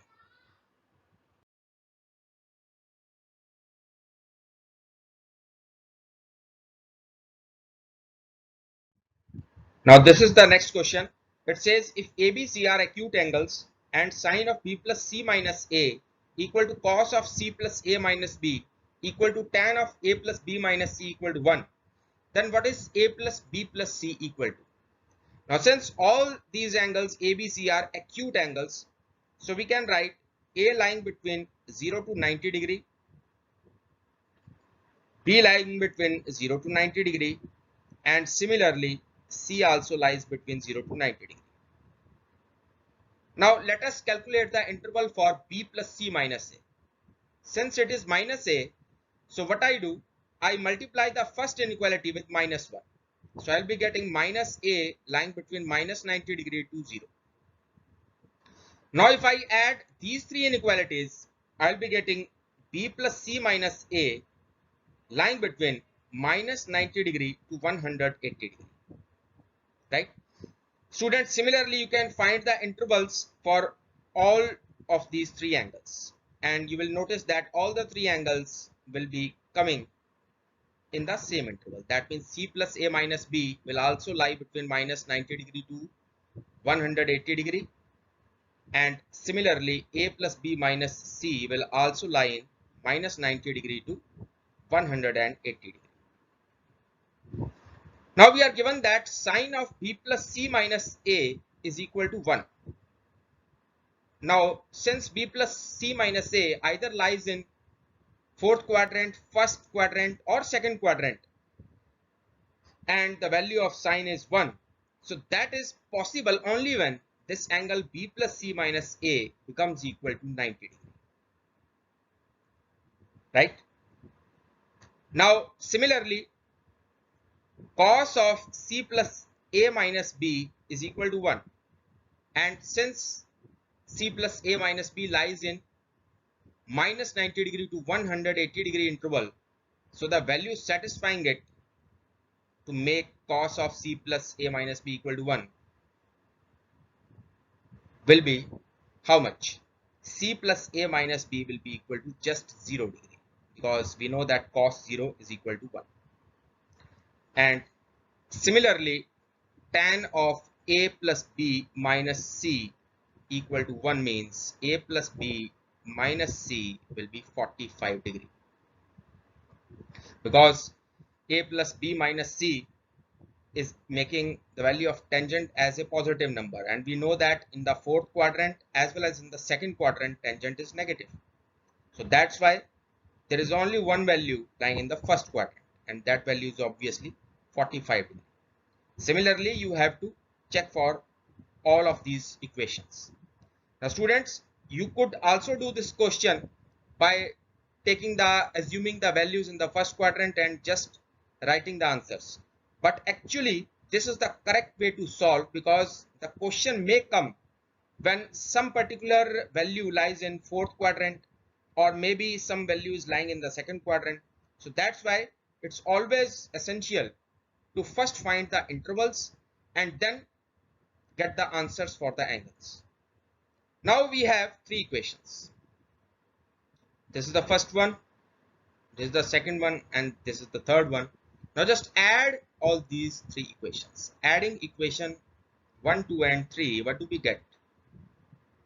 We'll be getting clearly A plus B plus C equal to 135 degree. So that means C option is the correct one. Now we move to the next question. Now this is an easy question. The question says, if ABCD are the angles of a cyclic quadrilateral, then what is the value of the following? Sine of A plus C by 2 plus sine of B plus D by 2. A plus C by 2 and B plus D by 2 are angles. Now we know that whenever there is a cyclic quadrilateral, I think you must be knowing what is a cyclic quadrilateral. It's a quadrilateral all of whose vertices lie on a circle. Now suppose we have a cyclic quadrilateral ABCD, then what is the important property of cyclic quadrilateral? That is, the sum of its opposite angles is always 180 degree. That means angle A plus angle C is 180 degree, and similarly angle B plus angle D will also be 180 degree. So now we can just put in these two values to get the answer. Sine of A plus C by 2 means sine of 90 degree, and similarly sine of B plus D by 2 means sine of 90 degree. So this is just 1 plus 1 or 2. So hence A option is the correct one. Now this is a nice question. The question says, an aeroplane is observed to be approaching the airport. It is at a distance of 10 km from the point of observation on the ground and makes an angle of elevation theta. If the aeroplane is at a height of 8 km above the ground, then which one of the following is correct?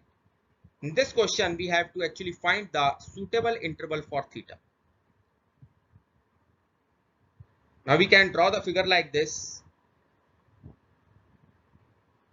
Suppose A is the point of observation on the ground, aeroplane is located at point B, and this is C.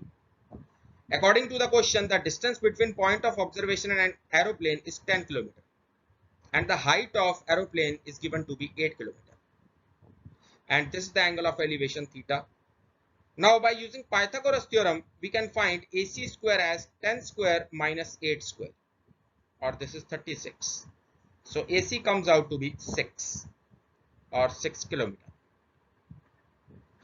Now if I find the value of tan theta in this question, it comes out to be 8 upon 6 or just 4 upon 3, which is approximately 1.33 something, and obviously greater than 1. Now students, to solve this question, I will be using the concept of increasing function.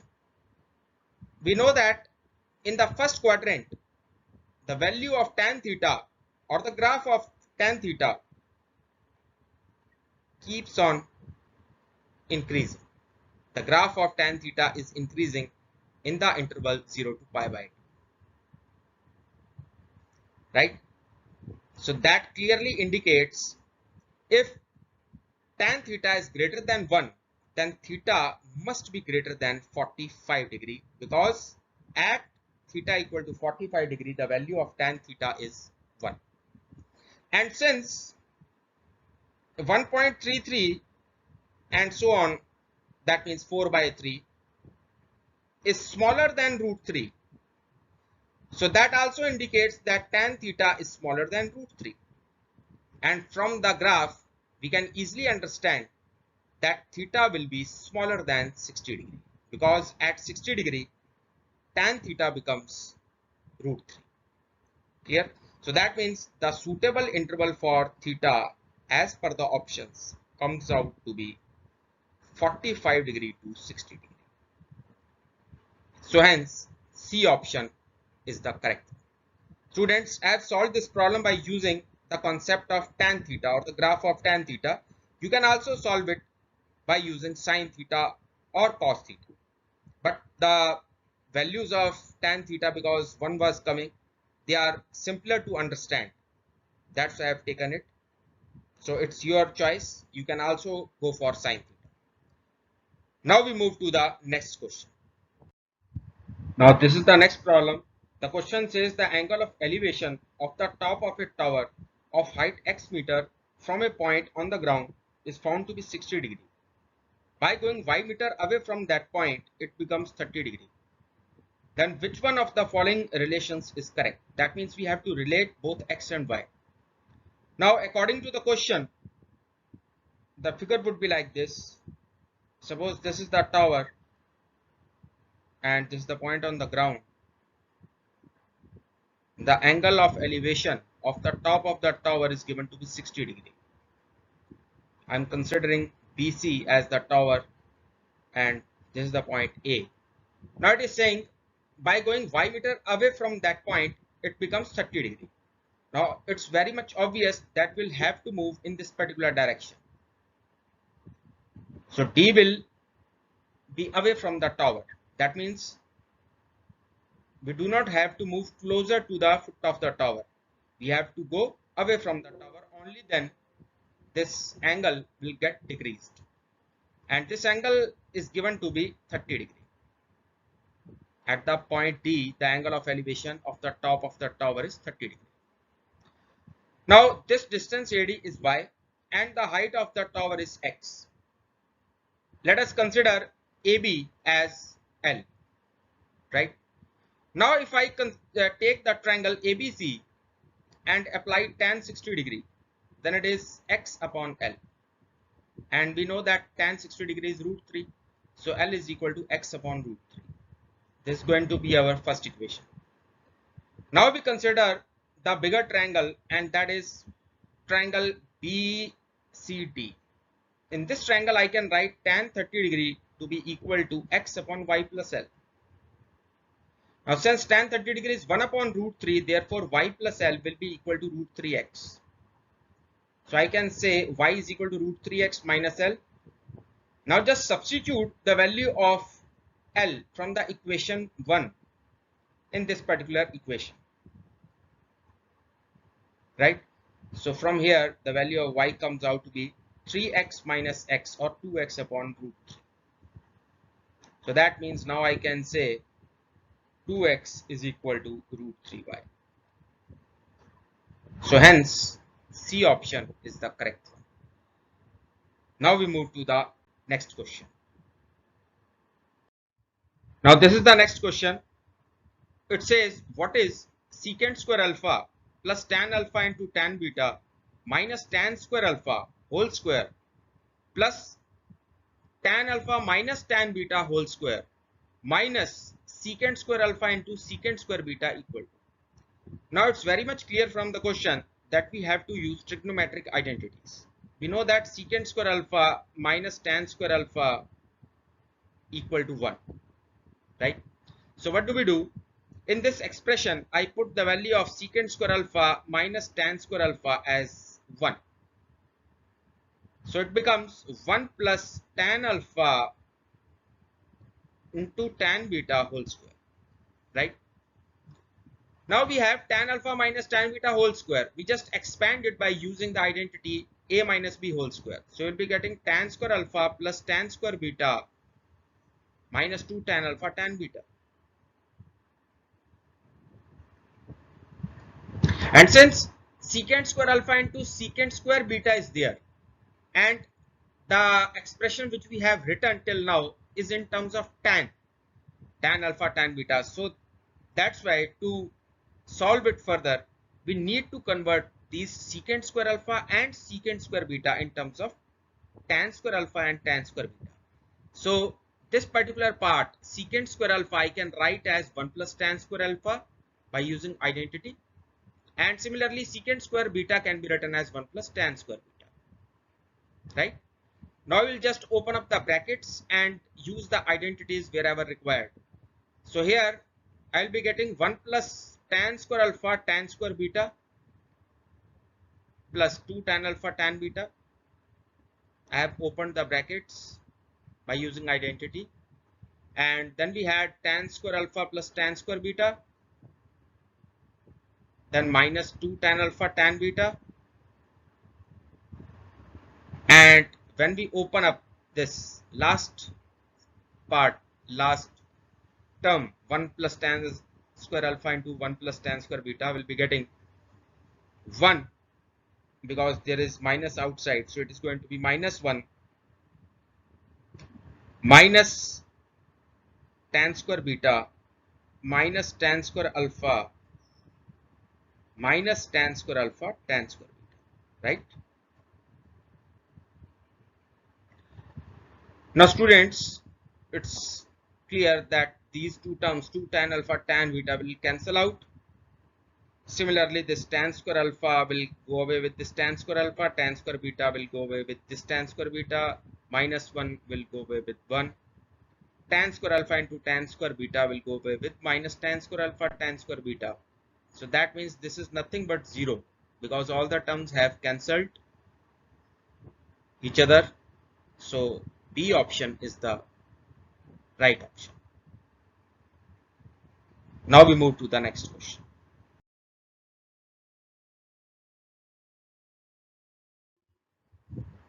Now students, this is a nice question.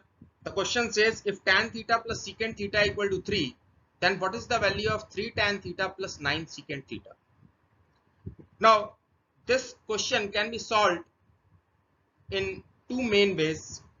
I'm going to tell you the easiest way to solve this question, but you can also try it another way, and that is you can convert tan theta and secant theta in terms of sin theta and cos theta, and then form an equation of the form a cos theta plus b sin theta equal to c, where abc will be constants. And after solving that equation, you will be getting the value of sin theta or cos theta, and hence you can find tan theta and secant theta and get the value of the desired expression.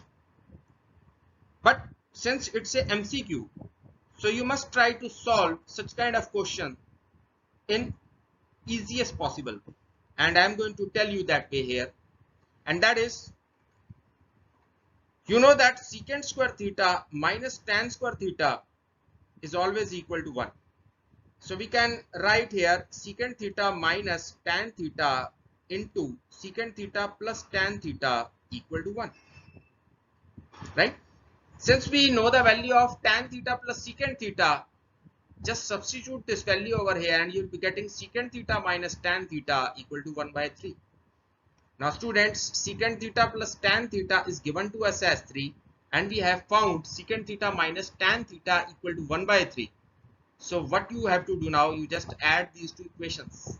You'll be getting 2 secant theta equal to 3 plus 1 by 3 or 10 by 3. So that means secant theta is just equal to 5 by 3. And if secant theta is equal to 5 by 3, you can make a triangle and use triangle method, or you can also find the value of tan theta by using trigonometric identity secant square theta equal to 1 plus tan square theta. But I'm using triangle method. So secant theta is 5 by 3, this is 5, this is 3, so this is going to be 4, right? I have used Pythagoras theorem to find the remaining side. Now clearly from here the value of tan theta comes out to be 4 by 3.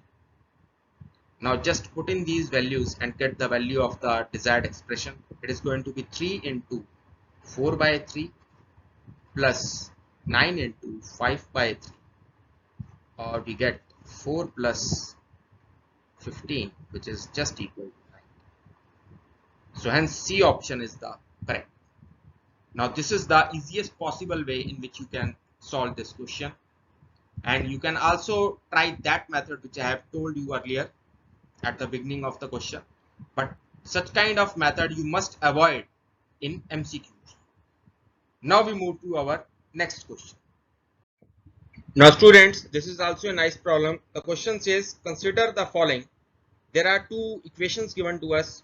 First is square root of secant square theta plus cosecant square theta equal to tan theta plus cot theta, where theta lies in 0 to 90 degree.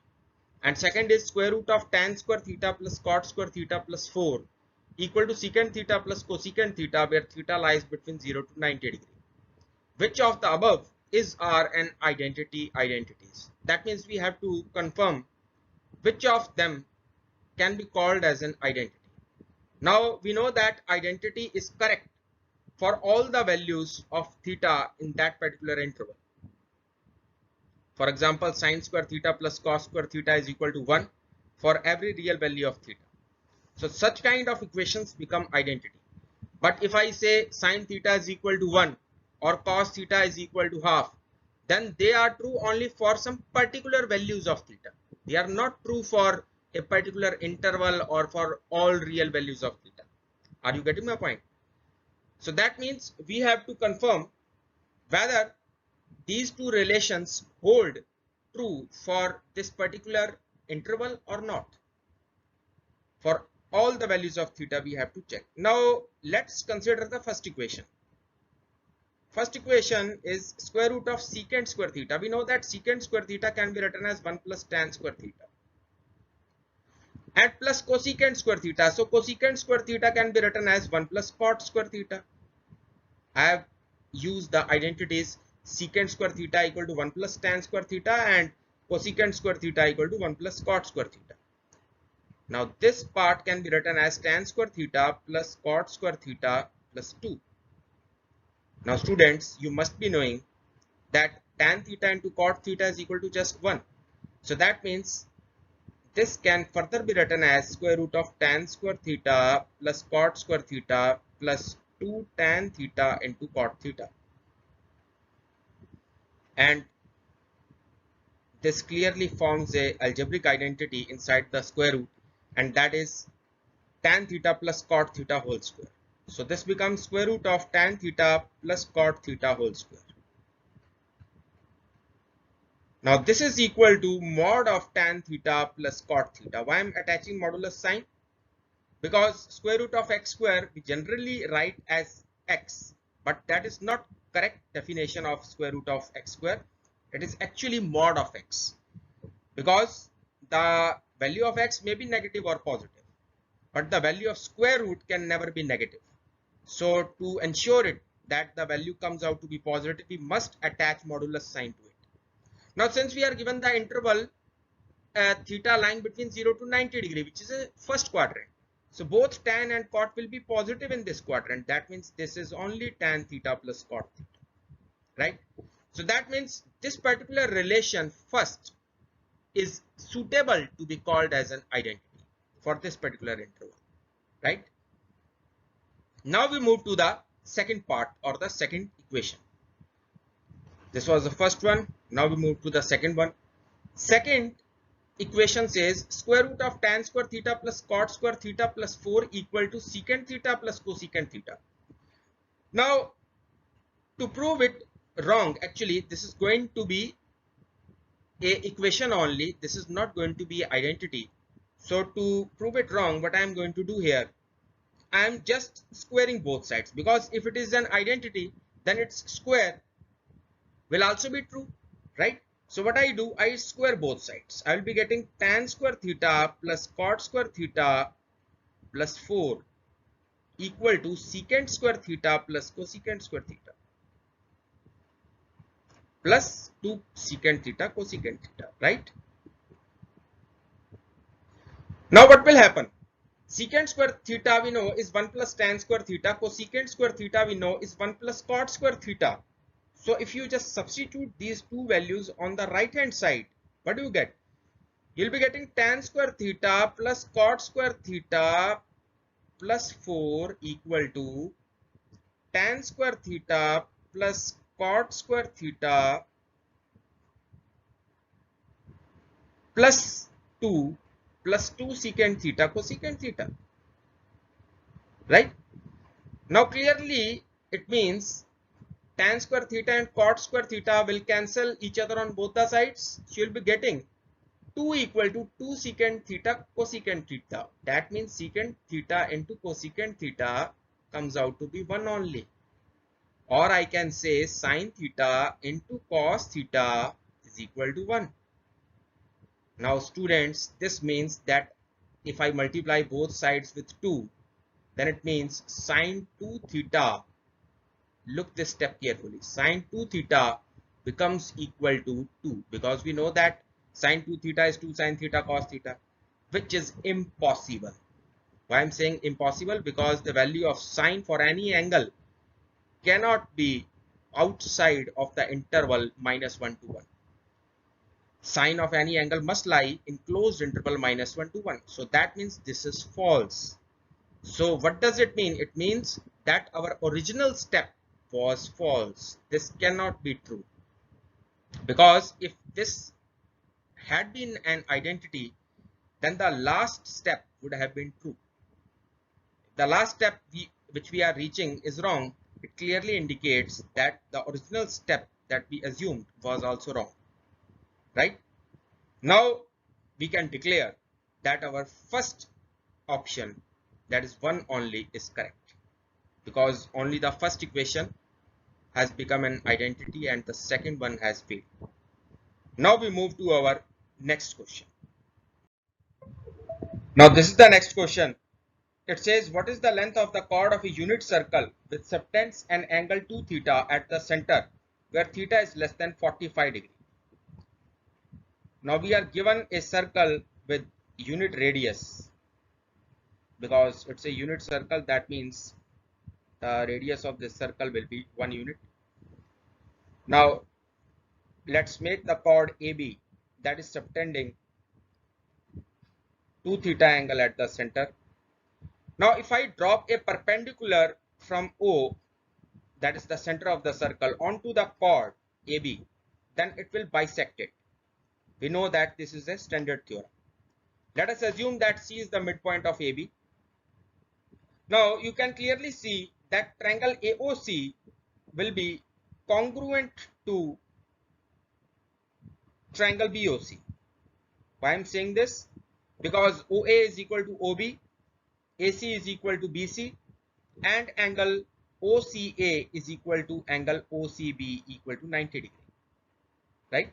So by using RHS theorem of congruence, we can say these two triangles will be congruent to each other. So that means angle AOC will be equal to angle BOC. Hence this is theta and this is also theta. So now if I use triangle AOC and write the value of sine theta, then sine theta comes out to be AC upon 1, or I get AC equal to sine theta. Now we know that AB is equal to 2AC. So AB, or the length of the chord, is just 2 sine theta. So that means C option is the correct one. Now we move to the next question. Now this is the next problem. The question says if tan square theta plus 3 secant theta minus 9 equal to 0, where theta lies in first quadrant, then what is the value of 12 cot square theta plus 3 cosecant theta? Now we are given the equation tan square theta plus 3 secant theta minus 9 is equal to 0. So students, if we write tan square theta as secant square theta minus 1, this will become secant square theta plus 3 secant theta minus 10 equal to 0. Now clearly this is a quadratic equation in terms of secant theta, and we can solve for the value of secant theta and hence get the value of theta. So let's do the middle splitting. It will become secant square theta plus 5 secant theta minus 2 secant theta minus 10 equal to 0. Or if I take out secant theta common from the first two terms, it will become secant theta plus 5 inside the bracket minus 2 into secant theta plus 5 equal to 0. Now the factors are secant theta plus 5 into secant theta minus 2 equal to 0. We get two values for secant theta and they are minus 5 or 2. Clearly this value minus 5 will be rejected because theta is lying in first quadrant, and in first quadrant secant theta is positive. So that means secant theta will be equal to 2, or I can say that theta is nothing but how much? It is going to be 60 degree because secant 60 degree is 2. Now just put in this value in the desired expression and you will get the final answer. This is 12 into cot square 60 degree. We know that the value of cot 60 degree is 1 upon root 3. So it is 1 by root 3 square plus 3 cosecant theta. Cosecant theta is how much? Cosecant 60 degree is the reciprocal of sine 60 degree, and sine 60 degree we know is root 3 by 2. So this is 2 by root 3. Now just do the calculations. It will be 4 plus 2 root 3. Right? Now we have got the answer, but we have to match with the given options. So just look at this step carefully. 4 plus 2 root 3 can be written as 4 can be written as root 3 square plus 1 square, and 2 root 3 can be written as 2 into root 3 into 1. Right? Now this has taken the shape of an identity. And what is this? This is a square plus b square plus 2ab. Right? So that means it can further be written as root 3 plus 1 whole square. Fine. So that means A option is the correct one. Now we move to the next question. Now this is the next problem. The question says if cos theta divided upon cosecant theta plus 1 plus cos theta divided upon cosecant theta minus 1 equal to 2, where theta again lies in the first quadrant, then what is the value of sine theta power 4 plus cos theta power 4? Now let's simplify this equation first. Take out cos theta common. Inside the bracket you will be getting 1 upon cosecant theta plus 1 plus 1 upon cosecant theta minus 1 equal to 2. Right? Now cos theta outside, take the LCM. In the denominator you will be getting cosecant square theta minus 1, because a plus b into a minus b is a square minus b square, and in the numerator you will be getting cosecant theta minus 1 plus cosecant theta plus 1, which is just how much? 2 cosecant theta. And we know that cosecant theta is nothing but 1 upon sine theta. So in the numerator we will be getting cos theta upon sine theta, which can be written as cot theta. That means numerator becomes 2 cot theta. Fine. And in the denominator, it's a direct identity. Cosecant square theta minus 1 is nothing but cot square theta.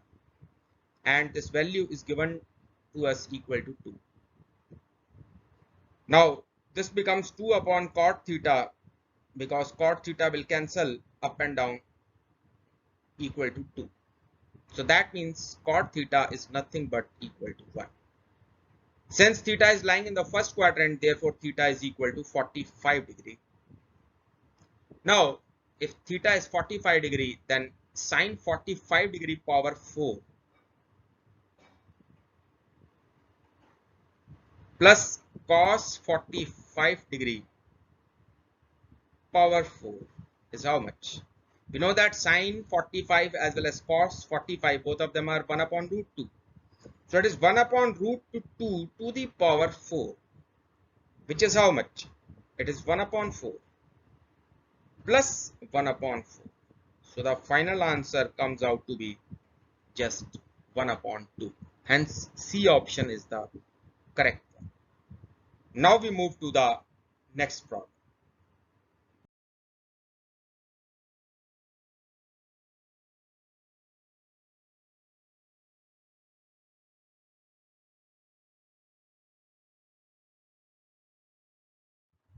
Now this is the next problem.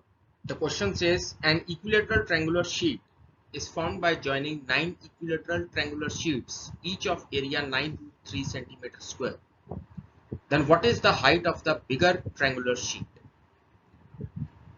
Now in this particular question we are given 9 small equilateral triangular sheets and they are joined to form a bigger equilateral triangular sheet, right?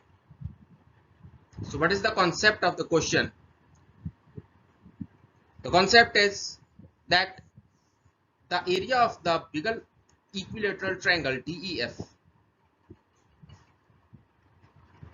area of bigger equilateral triangle DEF will be equal to 9 times the area of each of these smaller triangular sheets. And I am taking one such triangle as ABC, right? Now we are given that the smaller triangular sheets are having area each equal to 9 root 3 centimeter square. So that means this is 9 into 9 root 3 or 81 root 3.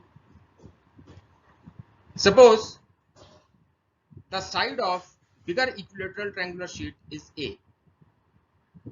So according to the formula, the area of equilateral triangle is root 3 by 4 A square.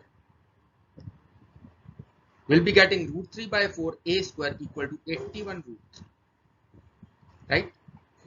So from here we'll be getting A square as 4 into 81 or A equal to 2 into 9 or just 18 centimeter.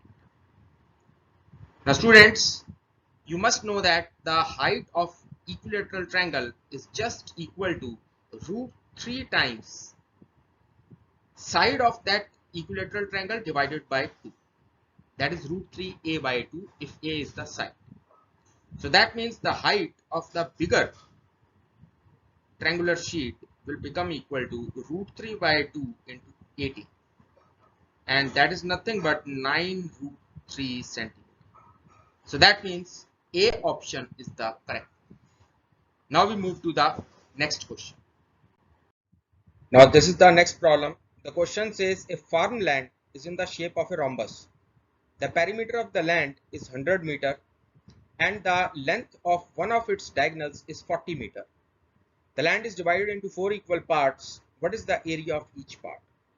Basically, we have to get the area of this rhombus or this land, and after that we'll divide it by 4 to get the area of each part. Let us call this rhombus ABCD. We know that diagonals of a rhombus bisect each other at 90 degrees. It's a well-known fact. Now, one of the diagonals is 40 meter. So that means this is 20 and this is 20. And perimeter is 100 meter. Now we know that if one of the sides of the rhombus is A, then all the sides will be equal to A, because all the sides of the rhombus are equal. So that means 4A is equal to 100 or A is equal to 25. So each of its sides are 25. That means this is 25. Now let us call this point as O. If I consider the triangle AOD and apply Pythagoras theorem in this, I will be getting 25 square equal to OD square plus AO square. AO is 20, so it is 20 square. Now OD square becomes equal to 625 minus 400 or 225. So that means OD is nothing but 15 meter, right? Now if it is 15, then clearly the length of full diagonal BD will be twice of it, which is 30 meter. Now students, we know that area of the rhombus is actually equal to half D1 D2, where D1 and D2 are the lengths of its diagonals, and in our question D1 D2 are 40 and 30. Clear? So that means the area of the rhombus ABCD comes out to be 600 square meter, and therefore the area of each part will be equal to 1 by 4 into 600, because the land has been divided into 4 equal parts, so it comes as 150 square meter, right? So that means option A is correct. Now we move to the next question. Now this is a nice problem. The question says ABCD is a trapezium in which AB is parallel to DC. So let's make a trapezium ABCD in which AB is given parallel to CD.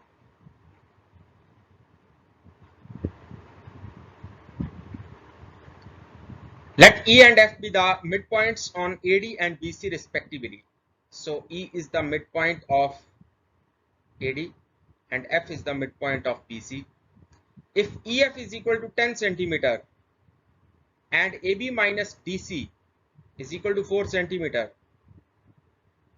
then what is the value of AB into DC? Now students, to solve this problem, we'll be using a very important property linked to trapezium, and that is the length of the line joining the midpoints of two non-parallel sides of a trapezium is equal to half of the sum of its two parallel sides. That means EF will be equal to half of AB plus CD. You can also prove this property by using midpoint theorem and converse of midpoint theorem and joining AC, diagonal AC or diagonal BD. You can easily prove this. Now AB plus CD will be equal to 2EF. This will become 20 centimeter, right? Because EF was given to us as 10 centimeter. Now AB minus CD is how much? It is 4. So these are two equations. Just add both of them. You will be getting 2AB equal to 24. So from here we get the value of AB as 12 centimeter. And when I put AB as 12 in any of these equations, the value of CD comes out to be 8 centimeter. So that means AB into DC will become equal to 12 into 8 or 96 centimeters. So that means B option is the correct one. Now we move to the next problem. Now this question says ABCD is a parallelogram. So let's make a parallelogram first.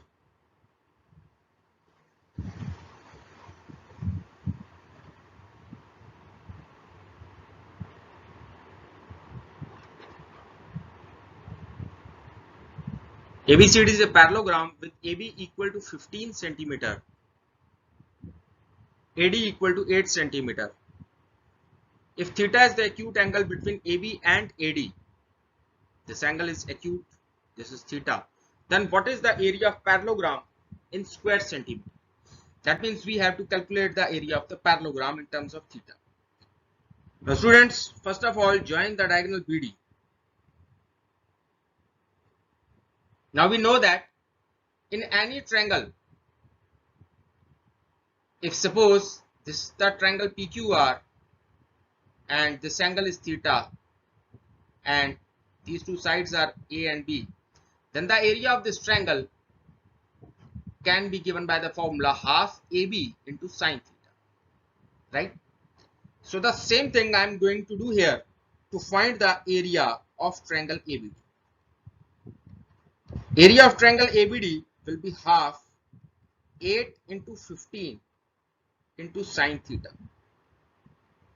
Now we know that these two triangles ABD and BCD, they are congruent. Why? Because in parallelogram, these two opposite sides AB and DC will be equal to each other. Similarly, AD and BC will also be equal to each other, and BD is common among these two triangles. So by triple S congruence theorem, both of these triangles will be congruent to each other. So hence their areas will also be same. So I can say that area of parallelogram ABCD will be equal to 2 times the area of triangle ABD. So this becomes how much? 8 into 15 into sine theta, or this is nothing but 120 sine theta. So that means B option is the correct one. Now we move to the next problem. Now this is the next problem. The question says if the perimeter of an isosceles right triangle. Now isosceles right triangle means two of its sides except hypotenuse, they will be equal to each other. Now if the perimeter of an isosceles right triangle is 4 into 2 plus root 2 centimeter, then what is its area in square centimeter? Now let us take these two equal sides as A. Now obviously by Pythagoras theorem, AC square will be equal to A square plus A square or 2A square. So that means AC will be equal to root 2 into A. So if I write the perimeter of this triangle ABC, it is going to be 2A plus root 2A. Or I can say if A is common, then it is 2 plus root 2 inside the bracket. Now if we compare it with the given data, which is 4 into 2 plus root 2, then it clearly means A is equal to 4, right? That means each of these two equal sides are equal to 4. Now area of triangle ABC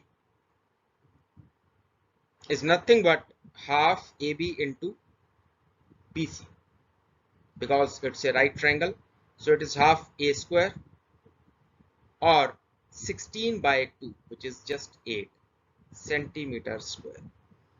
So A option is the correct one. Now we move to the next problem.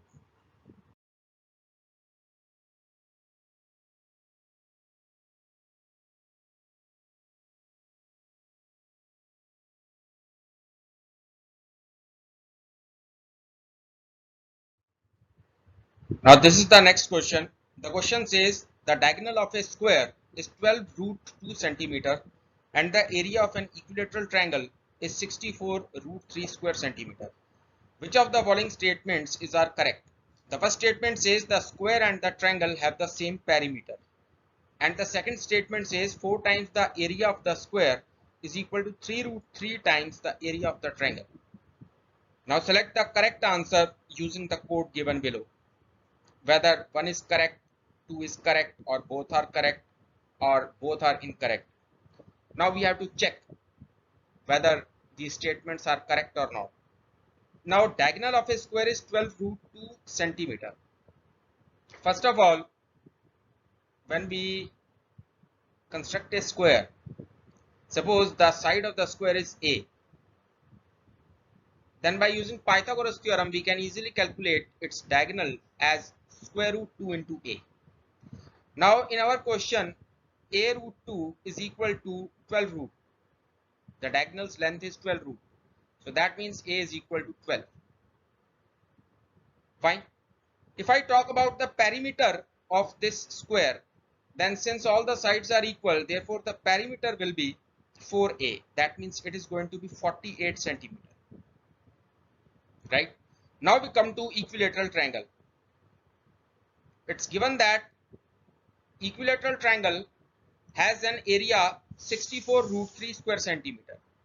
If suppose the side of equilateral triangle is b units, then its area is going to be root 3 by 4 b square, and it is given to us as 64 root 3, right? So that means b square is equal to 64 into 4, or b becomes 8 into 2, which is 16 centimeter, right? Now the perimeter of this equilateral triangle will become 3b because all the sides are equal, so it is going to be 48 centimeter. Now if we talk about first statement, then it is clearly correct because square and triangle both have the same perimeter. When we come to the second statement, it says 4 times the area of the square. Now area of square is a square. So 4 times the area of square means 4 into 12 square, which becomes 4 into 144. And this comes as 4 into 4, 16. Then 4 into 4, 16, 17. Then 5. So it is 576 centimeter square. Right? And it says it is equal to 3 root 3 times the area of the triangle. Now area of triangle was 64 into root 3. So if I multiply 64 root 3 with 3 root 3, what do I get? I get 3 into 3, 9. 9 into 64. So 9 into 64 is how much? 9 into 64 is 9 4 36 and 9 6 54 57. So that is again the same value. It also becomes 576 centimeter square. Fine. So that means second statement is also correct. So that implies that C option, both 1 and 2 are correct. Now we move to the next question. Now this is the next question. The question says, consider the following statements. The first statement is the sum of any two sides of a triangle is less than twice the median drawn to the third side. And the second statement says the perimeter of a triangle is greater than the sum of the three medians. And we have to check which of them is correct. Now, to check the validity of these statements, what I do, I start with the triangle ABC and let us draw a median AD onto the side BC and extend this median to a point E such that AD is equal to DE, and then join E and C, right? Now, if we consider these two triangles, triangle ADB and triangle EDC, then you can clearly see this thing, that this particular angle ADB will be equal to angle EDC because both of them are vertically opposite, so they will be equal. BD is equal to DC because AD was the median, and AD is equal to DE by construction. So that means by SCS theorem, I can say these two triangles are congruent. And if these two triangles are congruent, I can declare AB equal to CE by CPC, corresponding parts of congruent triangles. Now students, I think you must be aware of triangle inequality, and that is, in any triangle the sum of two sides is always greater than the third side. So if I consider the triangle ACE, then I can say AC plus CE is greater than AE. This can be written as AC plus CE, we have proved equal to AB. So that means AC plus AB is greater than AE, can be written as 2 times AD. So what we have proved? We have proved that sum of two sides of a triangle is greater than twice the median drawn to the third side. We have randomly taken two sides and dropped a median to the third side, and we have proved this result. You can repeat this process for any other side as well. You can take the median BE, you can take the median CF. The result is going to be the same, and you will be getting that sum of two sides of a triangle is always greater than 2 times the median drawn to the third side, right? So that clearly implies that this statement number 1, is incorrect, is wrong. Now we move towards the second statement. It says the perimeter of a triangle is greater than the sum of the three medians. Now students, to check the validity of the second statement, I am constructing medians on all the three sides. Let's take this median AD, this median BE, and this is the median CF, right? Now we'll be using that theorem which we have proved just now. AB plus AC will be greater than 2 times AD. Similarly, I can write AB plus BC greater than 2 times BE. And lastly, I can write AC plus BC greater than 2 times CF. Now let's call this as inequality number 1, 2 and 3. If we add all these inequalities, what do we get? We'll be getting twice AB plus BC plus CA greater than 2 times AD plus BE plus CF. So this indicates that AB plus BC plus CA is greater than AD plus BE plus CF. Right? So that means we can say that the sum of all the sides of a triangle or its perimeter is always greater than sum of its medians, three medians. Fine. So that means second statement number 2 is correct, or our B option 2 only is correct. Now we move to the next problem. Now this is the next question. The question seems to be simple, but actually this question is really important and is going to test a very sensitive concept which generally students ignore. Actually, in this question, you have to pay attention while writing the name of the triangle, because whenever we prove any two triangles congruent, then writing their names in a proper order is very important. Now let's start with this question. The question is, let D and F be the midpoints of the sides BC, CA and AB respectively of a triangle ABC. Triangle DEF is congruent to which of the following triangles? Three triangles are mentioned: AEF, FBD and EDC. Now let's make the triangle first.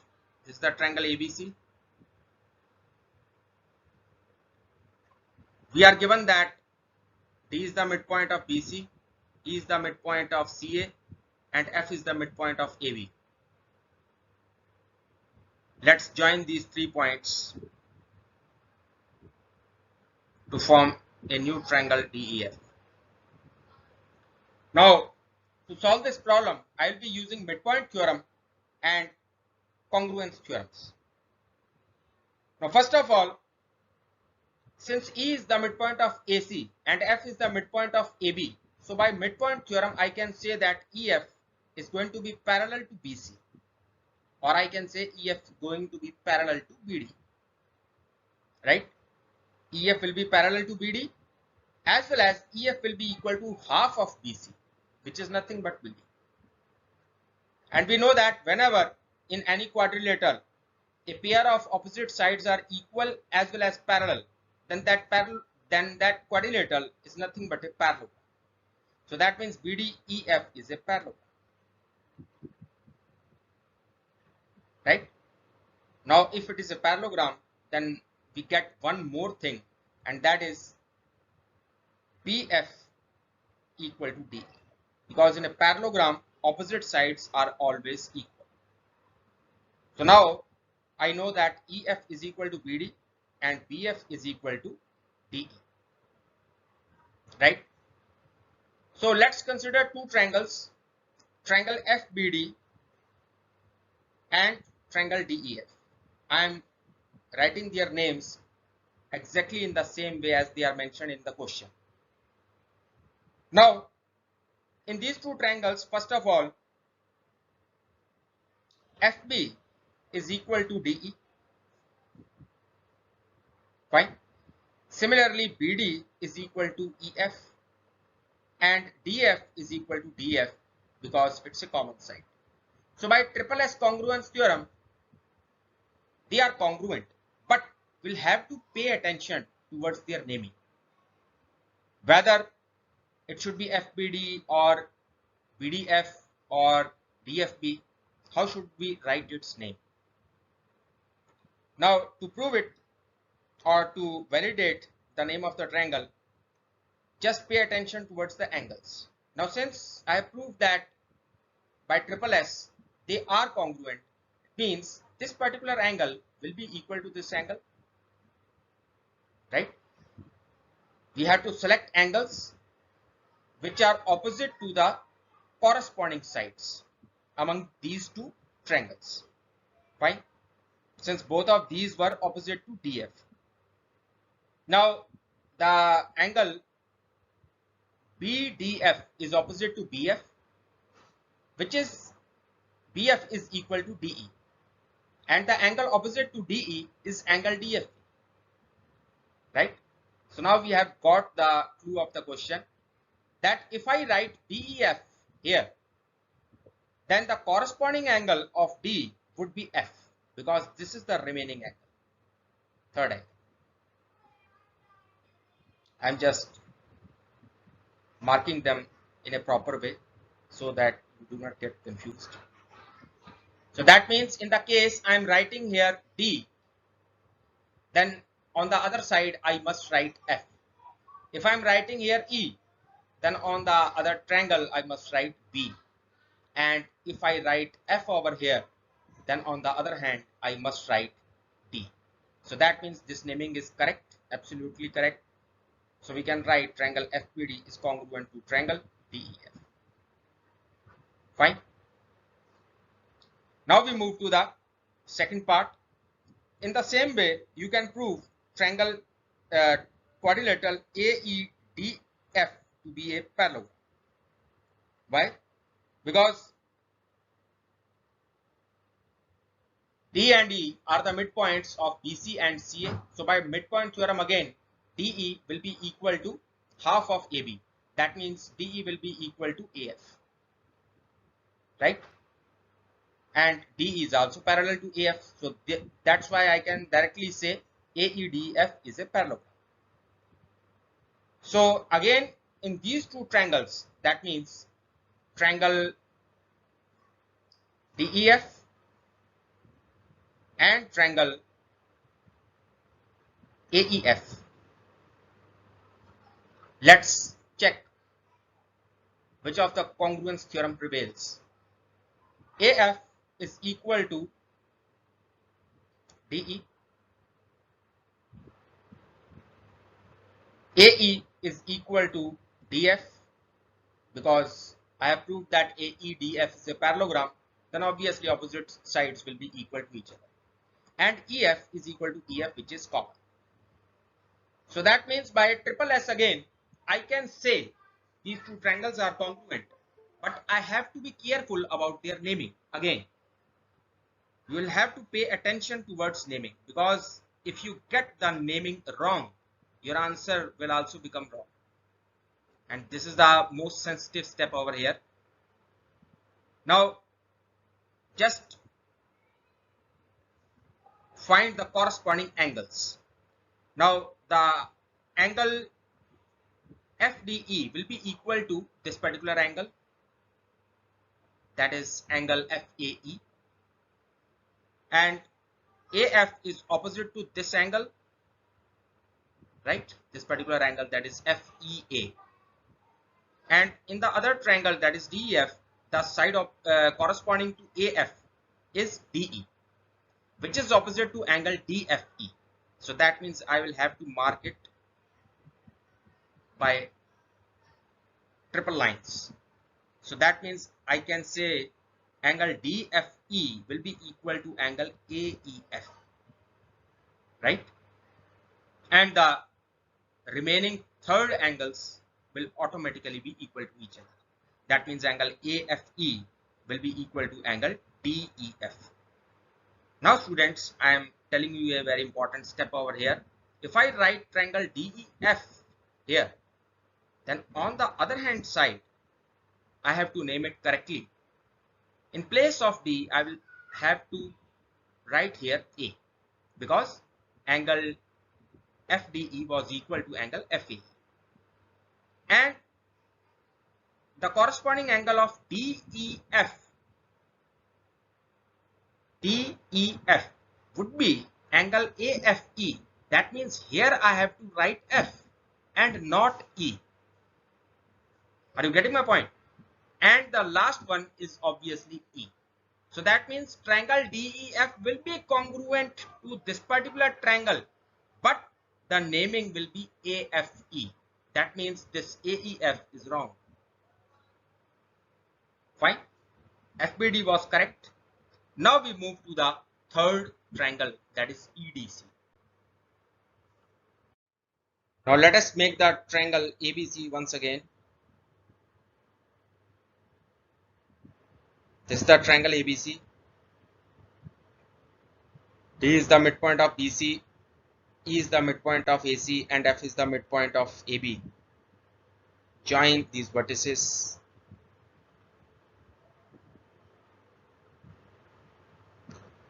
Now we have to concentrate on these two triangles, DEF and EDC. So I am writing in the same way as it is given in the question. Now first of all, E is the midpoint of AC and F is the midpoint of AB. So that means EF by midpoint theorem will be parallel to BC, or I can say it is parallel to DC. And EF will be half of BC, means EF will be equal to CD. So now whenever in any quadrilateral a pair of opposite sides are equal and parallel, then we can say it's a parallelogram. That means DCEF is a parallelogram. And if it is a parallelogram, first of all, this angle will be equal to this angle because these are opposite angles. Secondly, DF will be equal to CE, opposite sides of a parallel. So now when we consider these two triangles, triangle EDC and triangle DEF, then in these two triangles, which of the pairs are equal? First of all, DC is equal to EF. We have already proved it by midpoint theorem. And CE is equal to DF. This also we have proved. And the third one is DF, which is common. So that means by triple S again, these two triangles will be congruent to each other. There is no doubt in their congruence, but the problem is that we have to pay attention towards their naming. Should we write EDC if we write triangle DEF on the other hand side or not? That we have to check. Now, to ensure about this, whether should I write EDC or DCE or DEC, I will have to find out the corresponding angles. Now, one pair we have already found out. Second one is this. Angle DEF will be equal to angle EDC, double marked angles, because they are alternate angles as well, since EF was parallel to DC. Fine. Similarly, this triple mark one will also be equal to each other. Again, alternate angles. Now just pay attention here. If I am writing DEF on one hand side, then on the other hand side, the corresponding angle of EDF would be DEC. That means here I have to write E. And in the second place, I am having E in triangle DEF. Fine. So here on the other hand side, I have to look for the corresponding angle of DEF. Now DEF is double mark 1, which is equal to EDC. That means here I have to write D. And obviously the third one is going to be C. So hence triangle DEF is congruent to triangle EDC. That means this naming is correct. So our answer becomes 2 and 3 only. That means B option is the correct one. The first triangle EEF, in that case the naming is incorrect, so we'll be rejecting it. Now we move to the next question. Now this is a simple problem. Question says in a triangle ABC, AB is equal to AC. That means triangle ABC is an isosceles triangle and BC is produced to D such that angle ACD is equal to X. Then what is angle BAC equal to in terms of X? Let's make the triangle ABC first and extend side BC to a point D such that angle ACD equal to X. Now since angle ACB and angle ACD are forming linear pairs, therefore this angle ACB will be 180 degree minus X. Since we are given that AB is equal to AC, so it means angle ABC will be equal to angle ACB equal to 180 degree minus X. Right? So now if we apply angle sum property of triangle ABC, then we can write theta. I am calling this particular angle as theta, angle BAC, which is to be found. Theta plus 2 times 180 degree minus X equal to 180 degree. Because the sum of three angles of a triangle is 180 degree. So theta plus 360 degree minus 2x will be equal to 180 degree, or theta is equal to 2x minus 180 degree. So that means B option is the correct one. Now we move to the last problem of this video. Now students, this is the last question of this particular video. Here I am going to end the discussion of this CDS exam paper. Now in this question it says ABC is a triangle right angled at B. This is the triangle ABC that is right angled at B, and angle A is given equal to X with AC equal to 2BC. AC is given equal to 2BC. Then what is angle C equal to? That means we have to find angle C in terms of X. So I will be using trigonometry to solve this question. BC upon AC will be half, and in this triangle BC upon AC is nothing but sine of A or sine of X, which is half, means this is sine of 30 degree. So this implies that X is equal to 30 degree. Now if we apply angle sum property of triangle in this triangle, then 30 degree plus angle C plus 90 degree is equal to 180 degree. That means angle C is equal to 180 minus 120, just 60 degree. So this is nothing but 2x. That means B option is the correct one. Now students, I am going to end my video over here. If you are new to this channel, I would strongly suggest you people to subscribe this channel and press the bell icon as well to get the updates or notifications about my upcoming videos. And if you have really liked the discussion, then I would suggest you people to like this video as well and share it among your friends. Thanks.